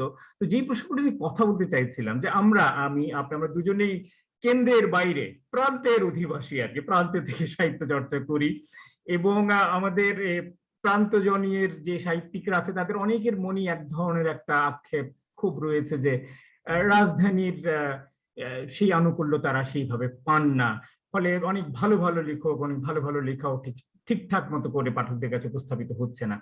আপনার ক্ষেত্রে হয়তো বা বাস্তবতার একটু আলাদা, কারণ আপনি একটু বড় প্রতিষ্ঠানের সঙ্গে যুক্ত, জাতীয় ভিত্তিক পত্রিকা এবং প্রকাশনা সংস্থার সঙ্গে যুক্ত, কিন্তু সামগ্রিকভাবে আপনার কি মনে হয় যে এটার বাস্তবতা কতটুকু? এবং এর বিপরীতেও কেউ কেউ বলছেন না, যদি খুব সত্যিকার শক্তিশালী লেখক কেউ হয়েই থাকেন তাকে কোনো কিছু দিয়ে আটকে রাখা যাবে না, তিনি সবকিছু অগ্রাহ্য করেই মাথা তুলবেন আর কি। কিন্তু আমার মনে হয় কোথায় যেন এর একটা ভূমিকা রয়েই গেছে আসলে কেন্দ্র প্রান্তের সম্পর্কের মধ্যে, ঠিকঠাক মতো করে মনে হয় যেন প্রতিনিধিত্ব সবসময় হয়ে ওঠে না আর কি। এই বিষয়ে আপনার কি পর্যবেক্ষণ এবং মূল্যায়ন? আপনি একেবারেই মানে নির্মম একটা সত্যি কথা বলেছেন যে কেন্দ্র, আমাদের দেশটা রাজধানী কেন্দ্রিক এবং কেন্দ্রের সাথে প্রান্তের সম্পর্ক, এটা ঠিক যারা কেন্দ্রে বসে আছেন তারা বোধহয় বুঝতে পারেন না, বোঝেন না বা বুঝতে চান না। আপনি ভাবুন যে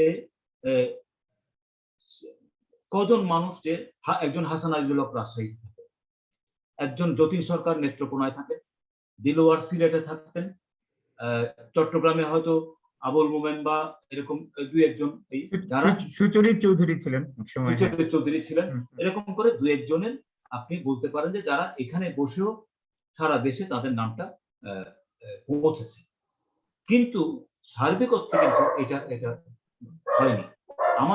আমি ব্যক্তিগতভাবে মনে করি শুধুমাত্র এই কেন্দ্রের সুযোগ সুবিধা মানে থেকে বঞ্চিত হয়ে অনেকেই তার সম্ভাবনাটা বিকশিত হয়নি অনেক। এটা মানে অনেকের ক্ষেত্রে আমরা কেন শুধু এই কয়েকটি নাম বলবো, আপনি ভেবে দেখুন, মানে জিল্লুর রহমান সিদ্দিকীকে রাজশাহী থেকে চলে এসে ঢাকায় আসতে হয়েছে, আবহানা মোস্তফা কামাল বা আনিসুজ্জামানকে চট্টগ্রাম থেকে চলে যেতে হয়েছে একটা সময়, কারণ তারা মনে করেছেন যে কেন্দ্রে না থাকলে তার যে কর্মকাণ্ড সেটা সারা দেশে ঠিকভাবে পৌঁছে দেওয়া যাবে। আমরা বারবার দেখেছি কেন জিল্লুর রহমান সিদ্দিকী, কেন আনিসুজ্জামান, কেন আবহানা মোস্তফা কামাল, কেন আপনার এরকম অজস্র যেমন রশিদ চৌধুরী, তারা কেন সবাই মনে করলেন যে অবশ্যই কেন্দ্রে পৌঁছতে হবে। আমরা তো আমাদের কম বয়সে দেখেছি যে একসাথে অনেকেই লেখালেখি করছি, হয়তো ওখান থেকে আমাদের সিনিয়রদের মধ্যে অনেকে দেখেছি, হয়তো ওখান থেকে একজন ঢাকা চলে গেলেন, তিনি দেশব্যাপী একটা পরিচিতি অর্জন করলেন। অথচ একসময় চট্টগ্রাম থেকে শামসুর রহমান, আল মাহমুদ, এদের সব বই বেরোতো স্বাধীনতার পরে প্রথম প্রকাশনা যেটা চট্টগ্রাম থেকে হয়েছে, বই ঘর থেকে হয়েছে আর কি, মানসম্পন্ন প্রকাশনা হয়েছে, কিন্তু সেটা হয়নি। আমি আপনার এই কথার আমি আমার নিজের জীবনের, আপনি যে বললেন যে একটা বড় কাগজের সাথে চাকরি মানে সম্পর্কিত বলে হয়তো আমার এই দুর্ভোগ পোহাতে হয়নি বা আমি সুযোগ সুবিধা বঞ্চিত হইনি। আমি আপনাকে শুধু দুটি ঘটনার আমি এখানে উল্লেখ করি। একটি ঘটনা হচ্ছে, আমি সেটা 1982 সালে আবার সেই লিন্ডা জনসনের রাজহাঁস গল্প গ্রন্থটি নিয়ে। এই গ্রন্থটি সিকান্দার আবু জাফর সাহিত্য পুরস্কারের জন্য মনোনীত হয়েছে। এটা আমি জানি কি করে, মঞ্চে উঠে বিচারক মন্ডলীর সভাপতি বলেছেন বলে আমি জানি, চট্টগ্রামে বসে, যে এই বইটি বিচারকরা সিকান্দার আবু জাফর সাহিত্য পুরস্কারের জন্য মনোনীত করেছে। সৈয়দ আলী হাসান বলছেন কিন্তু এখানে এখানে কোথাও একটি মৌলিক গ্রন্থ নাকি অনুবাদ গ্রন্থ লেখা হয়নি, সেই জন্য এই গ্রন্থটিকে পুরস্কার দেওয়া গেল। ভেবে দেখুন যে সেটা আমি তখন মাত্র একজন 20-22 বছরের তরুণ। আমাকে কিভাবে বঞ্চনা করা হলো, বঞ্চিত করা হলো যে সৈয়দ আলী হাসানের মতো একজন খ্যাতিমান বিজ্ঞ লেখক, মানে বিজ্ঞজন, তিনি আর 2টি পৃষ্ঠা উল্টালেই আরেকটি গল্পের নাম যদি ভুতুড়ে শিবি, আরেকটি গল্পের নাম নৌকা, এগুলি দেখলেই তিনি অনায়াসে বুঝতে পারেন যে এটি মানে শুধু লিন্ডা জনসনের রাজহাঁস বলে এটি অনুবাদ গ্রন্থ হবে, এরকম কোনো কারণ নেই। কিন্তু আমার মনে হয় এটি একেবারেই কোনো কারণে সুপরিকল্পিত। এটা সুপরিকল্পিত। তো এটা কেন কিভাবে করা সম্ভব হলো? কারণ তরুণটি একটি মফস্বলে থাকেন, তার ঢাকায় যোগাযোগ নেই, কোনোভাবে তার সাথে এই অবিচারটা করা যাবে, এটি একটি।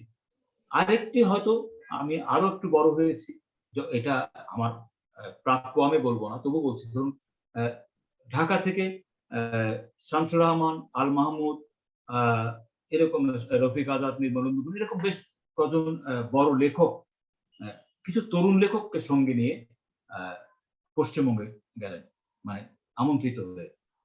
তরুণ লেখক কারা? আমাদের বন্ধু আবু হাসান শাহরিয়ার, সৈয়দ আল ফারুক, ফরিদ কবির, তারা আমাদের খুব ঘনিষ্ঠ বন্ধু, ভালো লেখে। তখন আমরা চট্টগ্রামে বসে কেউ ভাবতেও পারি না যে এত বড় শামসুর রহমান বা আল মাহমুদ বা এদের সফর সঙ্গী হতে পারে, আমরা ভাবতেই পারি না। আমরা গিয়ে শক্তি চট্টোপাধ্যায় বা সত্যজিৎ রায়ের সাথে আমাদের দেখা হবে, তাদের হয়েছিল। সেই অভিমান সে খুব আমাদের মনে জেগেছে। তখন আমরা কি করেছি? সবাই পক্ষে সম্ভব হয় না, এর জন্য হয়তো কবিতা লিখে যে যে সুনীল গঙ্গোপাধ্যায়ের সাথে আমরা দেখা করতে পারি না, তার কাছে কবিতা পাঠিয়ে হয়তো দেশ পত্রিকায় কবিতা ছেড়েছি, বা পশ্চিমবঙ্গের এই অন্যান্য পত্র পত্রিকায় কবিতা ছেপে আমরা নিজেদেরকে যে আমরাও লিখতে পারি, আমরা নিজেদের যোগ্যতা প্রমাণ রাখার চেষ্টা করে গেছি। কিন্তু এটা সবসময় সবার হয়নি। এই সুযোগ সুবিধাগুলি প্রান্তজনের লেখকরা কখনো পায় না, এবং নানান ভাবে তাদের জীবনে বঞ্চনা আসে। এটা বলতে কোনো দ্বিধা নেই যে বঞ্চনা আসে। তারপরে হয়তো অনেক কিছু পেরিয়ে, মানে অনেক পথ পেরিয়ে হয়তো আমরা বলি যে চট্টগ্রামে যারা থাকে বিশেষ করে বলি যে ফেনী নদীর ওপার নাম পৌঁছে দেওয়া, এটা একটা বিশেষ বিরাট একটা শ্রমের কাজ, মানে ফেনী নদীর ওপার পর্যন্ত নিজের নামটা পৌঁছানো। তো এই যে কাজ, এই যে এটা সবার পক্ষে সবসময় হয়ে উঠবে, এটা কিন্তু ভাবাও কঠিন। এটা এটা একটা দুর্গমগিরি কান্তার মরু স্তর পারাবার, এটা এই কথাটি মনে পড়ে যে মানে কেন্দ্রে নিজেদের নাম পৌঁছানো এবং সেই সূত্রে সারা দেশে নিজের পরিচিতিটা তৈরি করা। দুরূহ কাজ। এটা অত্যন্ত দুর্ভাগ্যের বিষয় আসলে, কিন্তু আমার মনে হয় এই ক্ষেত্রে পরিবর্তন আনার জন্য সবাইকেই উদ্যোগী হতে হবে আর কি, তা না হলে সামগ্রিকভাবে বাংলা সাহিত্যই ক্ষতিগ্রস্ত হবে। তো আমাদের কথায় কথায় অনেক সময়ও হয়ে গেল, আলোচনা প্রায় শেষ পর্যায়ে। এখন জানতে চাইবো আপনি কি লিখছেন এই মুহূর্তে, কি ভাবছেন, সামনের পরিকল্পনা বা সামগ্রিকভাবে বাংলাদেশের সাহিত্যকে ঘিরে আপনার কোন স্বপ্নটুকু কাজ করছে এখন? দেখুন, আমি একটা জিনিস ভাবি যে একটা অতৃপ্তি বলতে পারেন। আমি একটা গল্প বলতে চেয়েছি, আমি একটা গল্প বলতে চাই। সম্প্রতি মানে বেশ কিছুদিন আগে কায়েত রানা পড়েছি, খালেদ হোসাইনির কায়েত রানা। তিনি একটা গল্প বলেছেন, শুধুই একটা গল্প বলে গেছেন। আমাদের অনেক বেশি নিরীক্ষা, অনেক বেশি ভাষা নিয়ে কসরত কোনো কিছু নেই, একটি গল্পই বলেছেন। সেই গল্প এই প্রবাহমানতায় তিনি কোথাও থামিয়ে দিয়ে দেশের সংস্কৃতি, ইতিহাস, ঐতিহ্য এসব বা বর্তমান রাজনৈতিক পরিস্থিতি এসব বলার চেষ্টা করেন। কিন্তু সেই গল্পটা আমি এটা আফগানিস্তানকে কিভাবে জানি পেয়ে যায়, তার দেশটাকে কিভাবে জানি পেয়ে যায় একটা গল্পের মধ্যে। তিনি কিন্তু আলাদা কোনো প্রয়াস নেই, আমি তার চারপাশটা বুঝতে পারি। এই যে আজকে আফগানিস্তানের বাস্তবতা নতুন করে, সেটাও যেন অনেকটাই আমি তার এই কায়েত রানার পরে অনেকটাই জেনেছি, বুঝতে পারি। আমি সেরকম আমার মনে হয় আমি লিখতে চাই যে এমন লেখা যে মানে একটা গল্প বলা, যেখানে আমার সমাজ সংস্কৃতি আপনাতেই উঠে আসবে। আমি সেই কসরত বা আমাকে একেবারে মানে এই দায়িত্ব নিয়ে একজন সমাজ তাত্ত্বিকের দায়িত্ব নিয়ে যে আমার সমাজকে বিবৃত করতে হবে এরকম দায়িত্ব নিয়ে নয়, মানে আমি একটি গল্পই বলে যাব, আমার সমাজ, আমার চারপাশ, আমার ভূগোল তাতে প্রকাশিত হবে, সেরকম একটা আগ্রহ নিয়ে আমি লেখালেখি করতে চাই। তো ফলে আমি এখন যেটা ভাবছি মানে একটি মুক্তিযুদ্ধের আমি উপন্যাস লিখবো বলে ভেবেছি, সেটা হচ্ছে আমি সাংবাদিকতা করতে গিয়ে কিছু ঘটনা নিজে সরজমিন প্রতিবেদন করতে গিয়ে বেশ কিছু ঘটনা দেখেছি। মানে সম্প্রতি একটা প্রতিবেদন করেছিলাম যে এটার উপর হাইকোর্ট রুল নিষেধ, মানে একজন আমাদের আনোয়ারা অঞ্চলেই একটি মুক্তিযোদ্ধা নামে একটি সড়ক করার জন্য, মানে একজন শহীদ মুক্তিযোদ্ধার নামে একটি সড়ক করার জন্য মুক্তিযোদ্ধারা অনেকদিন ধরে আবেদন জানিয়ে আসছিলেন, কিন্তু এই বর্তমান গণতান্ত্রিক মুক্তিযুদ্ধের সরকার বলি, আমরা গণতান্ত্রিক সরকার বলি, এই সরকারের সময়ে 16 ডিসেম্বরে একজন মুক্তিযুদ্ধের সংগঠক এই সড়কটির উদ্বোধন করেছেন, সেই মুক্তিযোদ্ধার হত্যাকারী একজন রাজাকার কমান্ডারের নাম। সেই প্রতিবেদনটি যখন আমি আমার কাগজে প্রথম আলোতে প্রকাশ করি, ওই দিনই হাইকোর্ট প্রবৃত্ত হয়ে একটি রুল জারি করে, কেন মানে এই নামফলকটি ভেঙে মুক্তিযোদ্ধার নামে ইয়ে করা হবে না, রাস্তা তৈরি করা হবে না। এইটাই আমার সাফল্য যে এটা ভেঙে একজন মুক্তিযোদ্ধার নামে রাজপথ করা হয়েছে। এই পুরো ঘটনাটি নিয়ে এবং আরো এই তদন্ত, এই প্রতিবেদন লিখতে গিয়ে আমি অনেক কাহিনীর সন্ধান পেয়েছি, যেটা নিয়ে উপন্যাস লেখার আমার ইচ্ছা আছে। তারপর আরো কিছু মনে পোষণ করি, যেমন ধরুন সূর্য সেন, আমাদের চট্টগ্রামের মাস্টার সূর্য সেনের বিখ্যাত সেই সূর্য সেনের স্ত্রী পুষ্পকুন্তলার জীবন নিয়ে একটি উপন্যাস লেখা, যিনি মানে সূর্য সেন কে বিয়ে করার পরে যিনি জানতে পারেন যে তিনি এই অঙ্গীকার তার পার্টির কাছে করেছেন, তিনি চিরকাল কুমার থাকবেন, হ্যাঁ, সে এই কথা জানার পর বাকি জীবন কাটাতে হয়েছে যে মহিলা, সেই পুষ্পকুন্তলাকে নিয়ে একটি উপন্যাস করতে। এসব আমার পরিকল্পনার মধ্যে আছে, জানি না কতটুকু সফল হবে, কতটুকু বাস্তবায়ন। অসাধারণ বিষয় দুটোই আসলে। পুষ্পকুন্তলা বিষয়টা তো সত্যি বিচ্ছিন্নভাবে এদিক সেদিকে উল্লেখিত হয়েছে, কিন্তু সেটাকে ঘিরে তার যে মনস্তাত্ত্বিক উপস্থাপনা সেভাবে আমরা পাইনি, এবং সেই মানুষটিকে, রক্তে মাংসে মানুষটির যে মনোবেদনা সেটা যদি ফুটে ওঠে, এবং তার আনুষঙ্গিক ভাবে তো যুববিদ্রোহের অনুষঙ্গগুলো আসবেই আর কি, খুবই ভালো হবে। কিন্তু মুক্তিযুদ্ধ নিয়েও আসলে কিন্তু সেই অর্থে বড় মাপের বিচিত্র, বিশেষ করে যে গণমানুষের অংশগ্রহণ নানাভাবে, তারা অস্ত্র হাতে যুদ্ধ করেনি, কিন্তু নানাভাবে যে তারা মুক্তিযুদ্ধেরই একেবারে প্রত্যক্ষ অংশভাগ, তাদের জীবনের হাসি কান্না, গল্প, সংগ্রাম, এগুলো কিন্তু ওইভাবে উঠে আসেনি, বহুমাত্রিক পরতে পরতে উঠে আসেনি। ফলে আমার মনে এখনকার যারা কথা সাহিত্য লিখছেন তাদের মধ্যে এই দায়িত্বটি রয়েই গেছে যে সেদিকে আলো ফেলার এবং সেগুলোকে সামনে নিয়ে আসা। ফলে আমি আশা করব আপনি অদূর ভবিষ্যতে দ্রুতই এই দুটো কাজ সমাপ্ত করে আমাদের সামনে তুলে দেবেন। সর্বশেষ মন্তব্য আমরা শেষে যাব, একদম শেষে করব দেশ বিষয়ক একটি আপনার আলোচনা। তার আগে আমি দেখতে পাচ্ছি এখানে আমাদের জুমে অনেকেই ঢুকছেন, জুড়ে বেরিয়ে যাচ্ছেন, হয়তো বা নেটের কারণে হতে পারে। সেখানে যারা আছেন কয়েকজন, 3 জনের মতো দেখতে পাচ্ছি, তারা কেউ যদি কিছু বলতে চান আমাদের আজকের আমন্ত্রিত অতিথির উদ্দেশ্যে, এটা কোনো প্রশ্ন হতে এবং কথা নয়, কোনো মন্তব্য, কোনো অনুভূতি যদি ব্যক্ত করতে চান, এখন আপনারা করতে পারেন আপনাদের মাইক্রোফোনটা অন করে আর কি। আমি এখানে শান্তনু তালুকদার নামে একজন দেখতে পাচ্ছি, মাহিয়া আবরার এবং ইশরাক দিনা। আপনারা যদি কেউ কিছু বলতে চান আমাদের আজকের অতিথির উদ্দেশ্যে বলতে পারেন।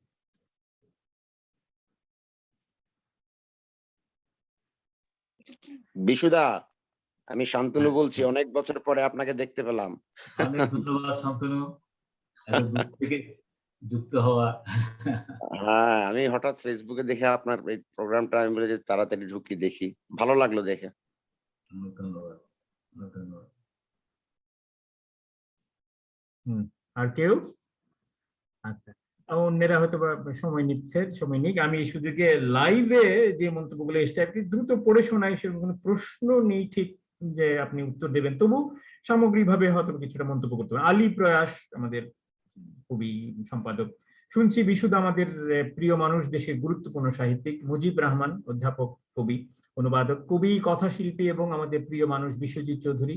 আছি প্রস্তুত এই নন্দিত ঔপন্যাসিকের কথা শুনবার জন্য, শুভকামনা অন্তহীন। শাকুর মুজিব ঢাকা থেকে স্থপতি এবং সাহিত্যিক, ভ্রামণিক, উনি লিখছেন ভালো লাগছে। লুসিফার লায়লা, খুব সুন্দর আয়োজন, শুভকামনা বিশু কাকু। জিন্না চৌধুরী কবি, তিনিও বলছেন যে শুনছি। ডেইজি মওদুদ, দেখছি বিশু ফুলকির কথা মনে পড়ছে। আজাদ বুলবুল, শুনছি মুগ্ধ আবেশে। ডেইজি মওদুদ আবার লিখেছেন আমাদের চবি বাংলা বিভাগ আর পূর্বকোণের আড্ডার কথা বলতে ভুলবেন না বিশু। আচ্ছা, তিনি একটি অনুরোধ রেখেছেন, এখানে যুক্ত আছি, খুব ভালো লাগছে। দিলীপ রয়, ডেইজি মওদুদ আবার বলছেন বিশুর আড্ডা অন্যরকম আনন্দ দেয়। নাজমুল আলিম সাদিকি, শুনছি জানছি ভালো লাগছে। বিচিত্রা সেন, দেখছি বিশুদা এবং বিস্তারের জন্য শুভকামনা। হাশেম মহিবুল্লাহ, বিস্তারের জন্য শুভকামনা রইল। পিওনা আফরোজ, চমৎকার আয়োজন। সজল দাস, আমারও গুরু আবু মুসা চৌধুরী। সজল দাস, বিশু আমিও আছি। বিতা পালিত, সাথে আছি। তৃষ্ণা হৃদিতা, শুভকামনা নিরন্তর। পঙ্কজ দেব অপু, সঙ্গে আছি। তৃষ্ণা হৃদিতা, দারুণ লাগছে। একে এম এ হান্নান উপস্থিত। সমুদ্র টিটু, আছি প্রিয়মুখ বিশ্বজিৎ দাদার সাথে, সবার জন্য অগুন্তি ভালোবাসা। আবু এ মনসুর, শুভকামনা। সমুদ্র টিটু, প্রিয় বিশ্বজিৎ দাদা, হাসিটাই মন ভালো করে দেয়। Mita Hasan, best wishes Bishu. সৈয়দ মোহাম্মদ নাসিম, আমিও আছি, আড্ডায় উপভোগ করছি। জাহেদ হোসেন রনি, বাহ দারুন। সুপ্রতিম বড়ুয়া, প্রিয় কথা সাহিত্যিক বিশ্বজিৎ দাদাকে শুভেচ্ছা। সুদীপা দত্ত, শুভকামনা অনিঃশেষ বিশুদা। এই হলো লাইভের মন্তব্য। আপনি যদি সামগ্রিকভাবে এর প্রেক্ষাপটে কিছু বলতে চান এদের উদ্দেশ্যে। না, এটা সামগ্রিকভাবে এখানে তো ঠিক সে অর্থে কোনো প্রশ্ন নেই। সবাই শুভকামনা জানিয়েছেন, আমি তাদের প্রতি শুভকামনা জানাই। তারা এভাবে উৎসাহ জুগিয়ে যান বলে তারা সবসময় মানে এই যে প্রিয় কথাটা বলেন, যে প্রিয় লেখক বা প্রিয় বিশুদা, এইটা আমাকে লেখালেখির ক্ষেত্রে বিরাট একটা প্রেরণা যোগায়। এটা আর কি। আপনাদের সবাইকে অনেক ধন্যবাদ যে আপনারা মানে এই কষ্ট করে এতক্ষণ এইসব অনুষ্ঠান দেখলেন, কথা শুনলেন। সবাইকে ধন্যবাদ জানাই। মন্তব্য করেছেন এই কজন, কিন্তু দেখেছেন এবং লাইক এবং লাভ চিহ্ন প্রদান করেছেন ফেসবুকীয় ভাষায় বলতে গেলে প্রায় শতাধিক ব্যক্তি। অর্থাৎ আপনি বেশ জনপ্রিয়তায় অনেক এগিয়ে আছেন। আপনার জন্য এত মানুষের অনুরাগ, এত মানুষের ভালোবাসা রয়েছে সঙ্গে, ফলে আপনার কাছ থেকে আমাদের প্রত্যাশাও প্রচুর। আশা করি সেটি আমরা পাবো অদূর ভবিষ্যতে। তো আমরা আবার আমাদের আলোচনায় ফিরে যাই। এর মধ্যে যদি জুম থেকে আরো কেউ কিছু বলতে চান, শেষ মুহূর্তে পর্যন্ত সুযোগ আছে, তারা বলবেন। আমি আমাদের যে একটা ইয়ে থাকে আনুষ্ঠানিকতা, যে আমন্ত্রিত অতিথির সকণ্ঠের একটা পাঠ, এই পাঠটা এখন আমি শুনে নিতে চাই। তার বিশ্বজিৎ আমাদেরকে কিছু পড়ে শোনাবেন, আমরা সেটা এখন শুনি, তারপরে চলে যাব আমরা উপসংহার মন্তব্যে। হ্যাঁ, আপনার পাঠ। আচ্ছা, আমি তো কবিতা এখন প্রায় লিখি না। হ্যাঁ হ্যাঁ আমি হ্যাঁ, আমার মনে হয়। কবিতা শোনাই বেশ আগে আগে আমার নির্বাচিত কবিতা গ্রন্থে। হ্যাঁ, না, আমার প্রত্যাশা ছিল যে অনেকদিন বিশ্বজিতের কবিতা শোনা হয় না, সকলটা আজকে সেই সুযোগে আমরা কবিতা শুনে নেবো আর কি। হ্যাঁ, ভালো, পড়ুন। এই কবিতার নাম হচ্ছে পোড়া গন্ধ। পোড়া গন্ধ। আমি যে প্রেমের কথা বলি, ভেবো না আগুন আছে আজও। আসলে তার ছাই। শিশুদের মতো তাতে আঙুল ডুবিয়ে আঁকিবুকি খেলি, আর খেলা শেষে বাতাসে ওড়াই। আগুন খেলার মতো সাহস হারালে এইভাবে অনেকেই গুপ্তধন খোঁজে। আসলে তারাও বোঝে অবশিষ্ট আর কিছু নেই। দাও দাও আগুনের আঁচ থাকে শুধু আগুনেই। রুমাল চুরির কথা বলি, ভেবো না যে রুমালের রং মনে আছে। সুপুরি বাগান ছিল পুকুরের ধারে, রুমাল চোরেরা যেন কিভাবে লুকিয়েছিল ছায়ার আড়ালে। আজও তারা সেখানেই আছে, বাস্তবে বা পরা বাস্তবে। তাদের খুঁজতে লাগে দুপুরি বছর, এতটা সময় আজ কে আমাকে দেবে? ভেবেছ আগুন আছে ভেবেছ আগুন আছে আজও, আসলে তার ছাই। আমি তাতে আঁকিবুকি খেলি, খেলা শেষে বাতাসে ওড়াই। আগুনের স্মৃতি জেলে রেখে গত জীবনের কিছু পোড়া গন্ধ পাই। ধন্যবাদ। আরো একটি কি হতে পারে? বেশ একটা বৃষ্টি স্নাত সন্ধ্যা, বেশ একটা কবিতার আমেজ তৈরি হয়েছে যদি হাতের কাছে গ্রন্থ হ্যাঁ, থাকে। আরেকটা তাহলে যদি- আমি বৃষ্টি স্নাত সন্ধ্যা কবিতা পড়া উচিত ছিল প্রেমের কবিতা। আমি একটি অপ্রেমের কবিতা শিরোনামে একটি কবিতা পড়ি। জানি কদিন পরে আমি আর প্রেমের কবিতা লিখব না। বিকেলের ধুলি ওরা মাঠের ওপারে, মেঘলা আকাশ নেমে এলে যেভাবে হারিয়ে যায় আলো, তেমনি তোমাকে হারিয়ে ফেলছি আমি। তোমার চুল, দাঁতে চেপে রাখা ঠোঁট, চোখের পাতা নাচিয়ে বলা কথা, ভ্রুজোড়ার মাঝখানে ছদ্ম কপটতা, এ সমস্ত ফেলে এলে কি থাকে আমার? নিয়ন বাতিকে ঘিরে জমেছে কুয়াশা, বাতাসে পাতা খসে পড়া হাহাকার। জানি কিছু জ্ঞানী লোক খুব খুশি হবে, যারা এতকাল বলেছেন কবিতাকে তোমার মুখের থেকে, শরীরের ঘ্রাণ থেকে সরিয়ে দিতে হবে দূরে। আমাকে বলতে হবে অন্য কোন সুরে, আমার সমাজ রাষ্ট্র, আমার রাজনীতি, আমার মানুষের কথা। আমি তুমি প্রেম চুমু এইসব লঘু বস্তু ফেলে এসে তৈরি হবে শুদ্ধ বাস্তবতা। জানি তোমাকে হারিয়ে ফেলছি আমি, তাতে তৈরি হচ্ছে বহুমাত্রিক সম্ভাবনা। তোমাকে ছাড়া যা কিছু লিখিত হবে তাতে জ্ঞান থাকবে, শিল্প দর্শন থাকবে, আমার স্বাক্ষর থাকবে, আমি থাকবো না। তো আমরা একেবারে শেষ প্রশ্নে যেতে চাই, তার আগে আরো একবার লাস্ট কল জুমের অংশগ্রহণকারীদের কাছে, যদি তারা তাদের কোনো আমি অনুভূতি। একটু বলি। হ্যাঁ আমি নিশ্চয়ই, সাবদিনা। হ্যাঁ নিশ্চয়ই আমি বলুন প্লিজ। দাদার লেখার খুবই ভক্ত, হয়তো কখনো সরাসরি বলার সুযোগ হয়নি, আজকে এই সুযোগটা পেয়ে খুবই ভালো লাগছে। দাদা ভালো থাকবেন। ধন্যবাদ দিনা, ধন্যবাদ। ধন্যবাদ দাদা, ভালো থাকবেন, ধন্যবাদ। ধন্যবাদ। এখানে বিশ্বজিতে আরো একজন ভক্ত উপস্থিত আছেন, তিনি বিশেষ করে বিশ্বজিতের নার্গিস গ্রন্থটি পড়ে অভিভূত হয়েছেন, আমি জানি আর কি। আমরা সেটা নিয়ে অনেক আলোচনাও করেছি। আমার ঘরের মানুষ মাহি আবরার, তিনি যদি আশেপাশেই থাকেন তাহলে এই সুযোগে আমার মনে হয় একটু প্রশংসা বাক্য যদি কবির উদ্দেশ্যে নিবেদন করতেন। হ্যাঁ, অনেকদিন পরে দেখছি, করোনাতে তো কেউ কাউকে দেখতে পাই না। অনেক ভালো ধন্যবাদ। লাগছে আপনার।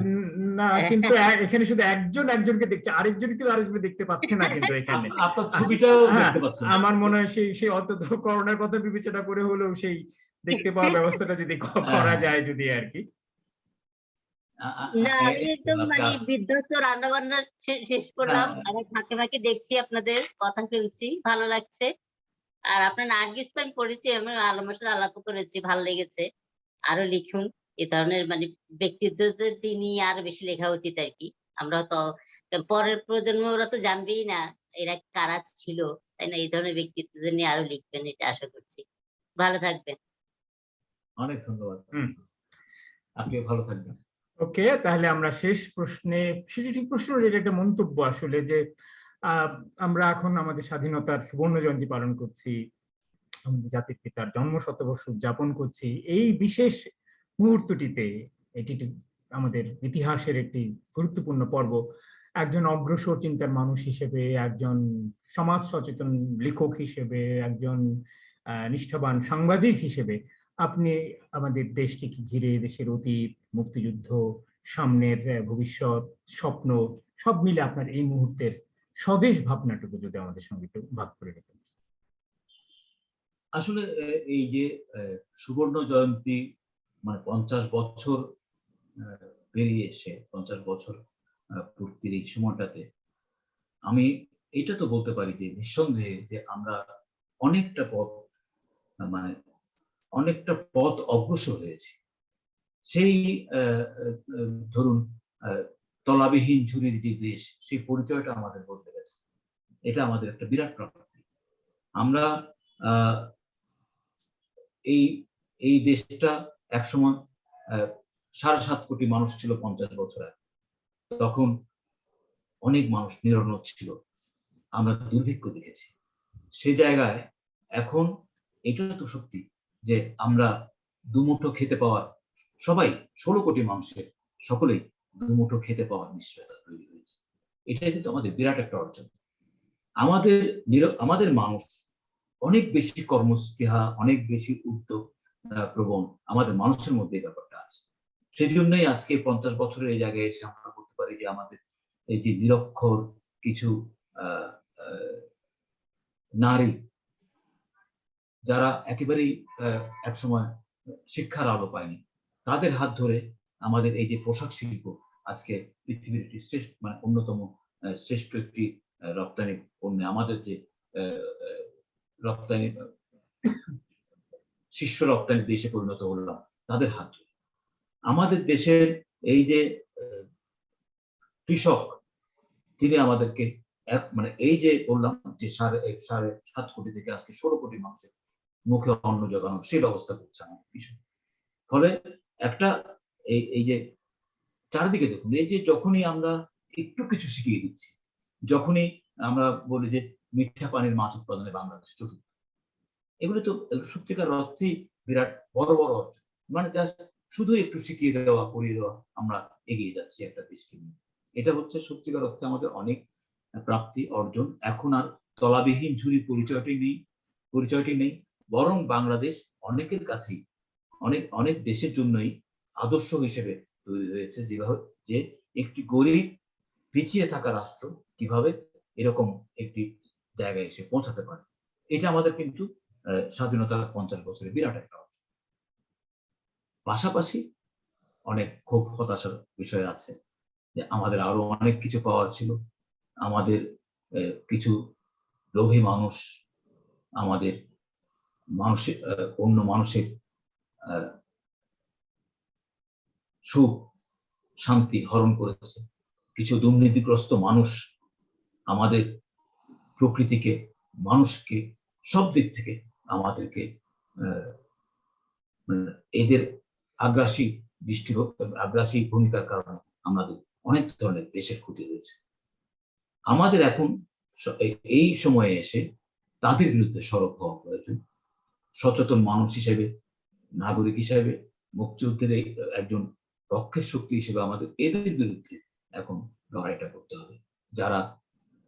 যারা আমাদের এই দেশটার নানানভাবে ক্ষতিগ্রস্ত করছে, কি ভাবমূর্তির দিক থেকে, কি অর্থনৈতিক দিক থেকে, নানানভাবে এই দুর্নীতি এবং ইত্যাদি বিষয় সবকিছু মিলিয়ে আমাদের এই সময়ে একবার যেমন আমাদের ঘোষণা হয়েছিল এবারের সংগ্রাম স্বাধীনতার সংগ্রাম, আমাদের এবারের হওয়া উচিত যে এবারের সংগ্রাম এই দুর্নীতির বিরুদ্ধে সংগ্রাম, এই লোভের বিরুদ্ধে, এই দখলবাজদের বিরুদ্ধে, এই মিথ্যাচারের সংস্কৃতির বিরুদ্ধে সংগ্রাম। এটা আমাদের সবাইকে এই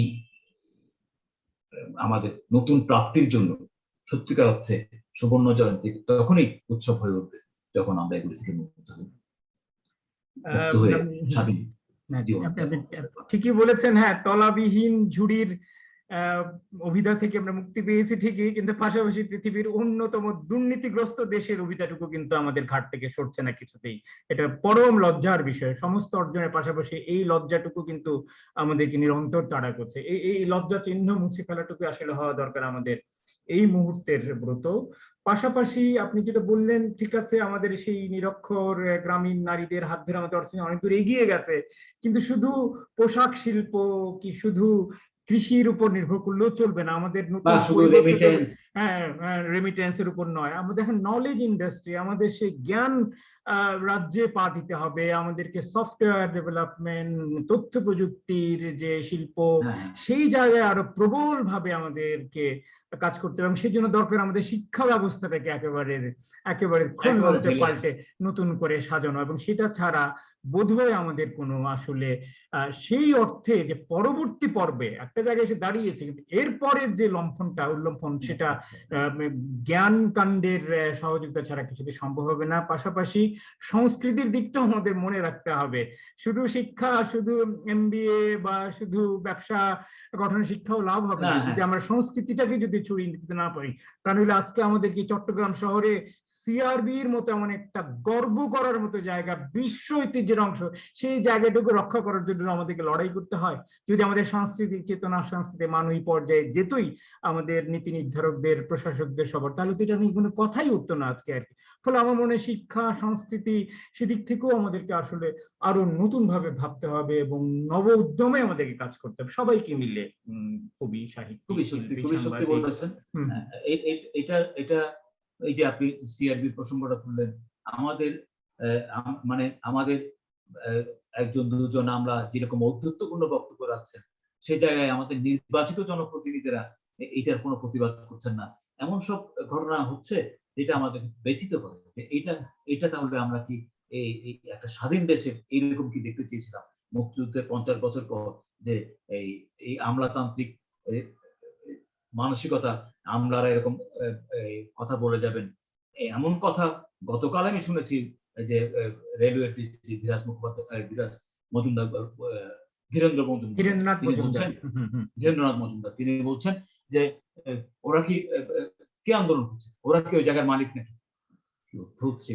ওই জায়গার মালিকটা কে? তাকে প্রশ্ন করা উচিত, এই জায়গার মালিকটা কে? এই প্রশ্নটা করা উচিত ছিল আমাদের জনপ্রতিনিধিদের। তাদের কিন্তু এই ব্যাপারে সূচনা হওয়া হচ্ছে, কিন্তু আমরা সেরকম কিছু দেখছি না। এটা খুবই দুঃখজনক।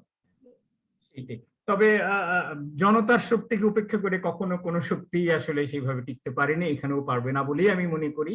আমাদের গর্বের ধন, আমাদের এই নগর, এই শহর, এই পরিবেশ, এই প্রকৃতি, তার অধিকার আমরা আদায় করেই নিব। আমাদের আজকের অনুষ্ঠানের শেষ আমাদের প্রতিজ্ঞা এবং শেষ সিদ্ধান্ত হোক, এটাই আর কি। এই বলে আমি আজকের অনুষ্ঠান এখানে শেষ করতে চাইছি। বিশেষ করে ধন্যবাদ জানাচ্ছি বিশ্বজিৎ চৌধুরীকে সময় দেওয়ার জন্য। তাকে আজকে অফিস থেকে একটু আগে বাড়ি ফিরতে হচ্ছে শুধু এই অনুষ্ঠানটিতে অংশগ্রহণ করার জন্য। আপনারা যারা এখানে দেখেছেন এবং লাইভে যারা ভিড় করে অনুষ্ঠান দেখেছেন, শুনেছেন, মন্তব্য করেছেন, প্রত্যেককে ধন্যবাদ জানিয়ে আমি আমাদের অনুষ্ঠান ইতি টানছি। তবে তার আগে আরেকটি ঘোষণা দিয়ে রাখতে চাইছি, আমাদের পরবর্তী পর্বের ঘোষণা, সেটি আগামী বৃহস্পতিবার, বলাই বাহুল্য, সন্ধ্যে 7:30 5ই আগস্ট, সেদিন আমাদের এই পাণ্ডুলিপি করা আয়োজনের সুবর্ণ জয়ন্তী, অর্থাৎ 50তম পর্ব।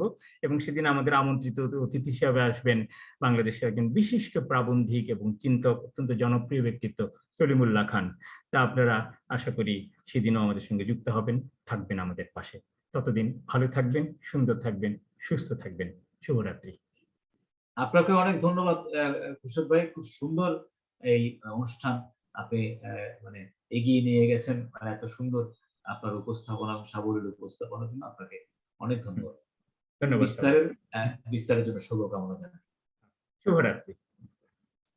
শুভরাত্রি।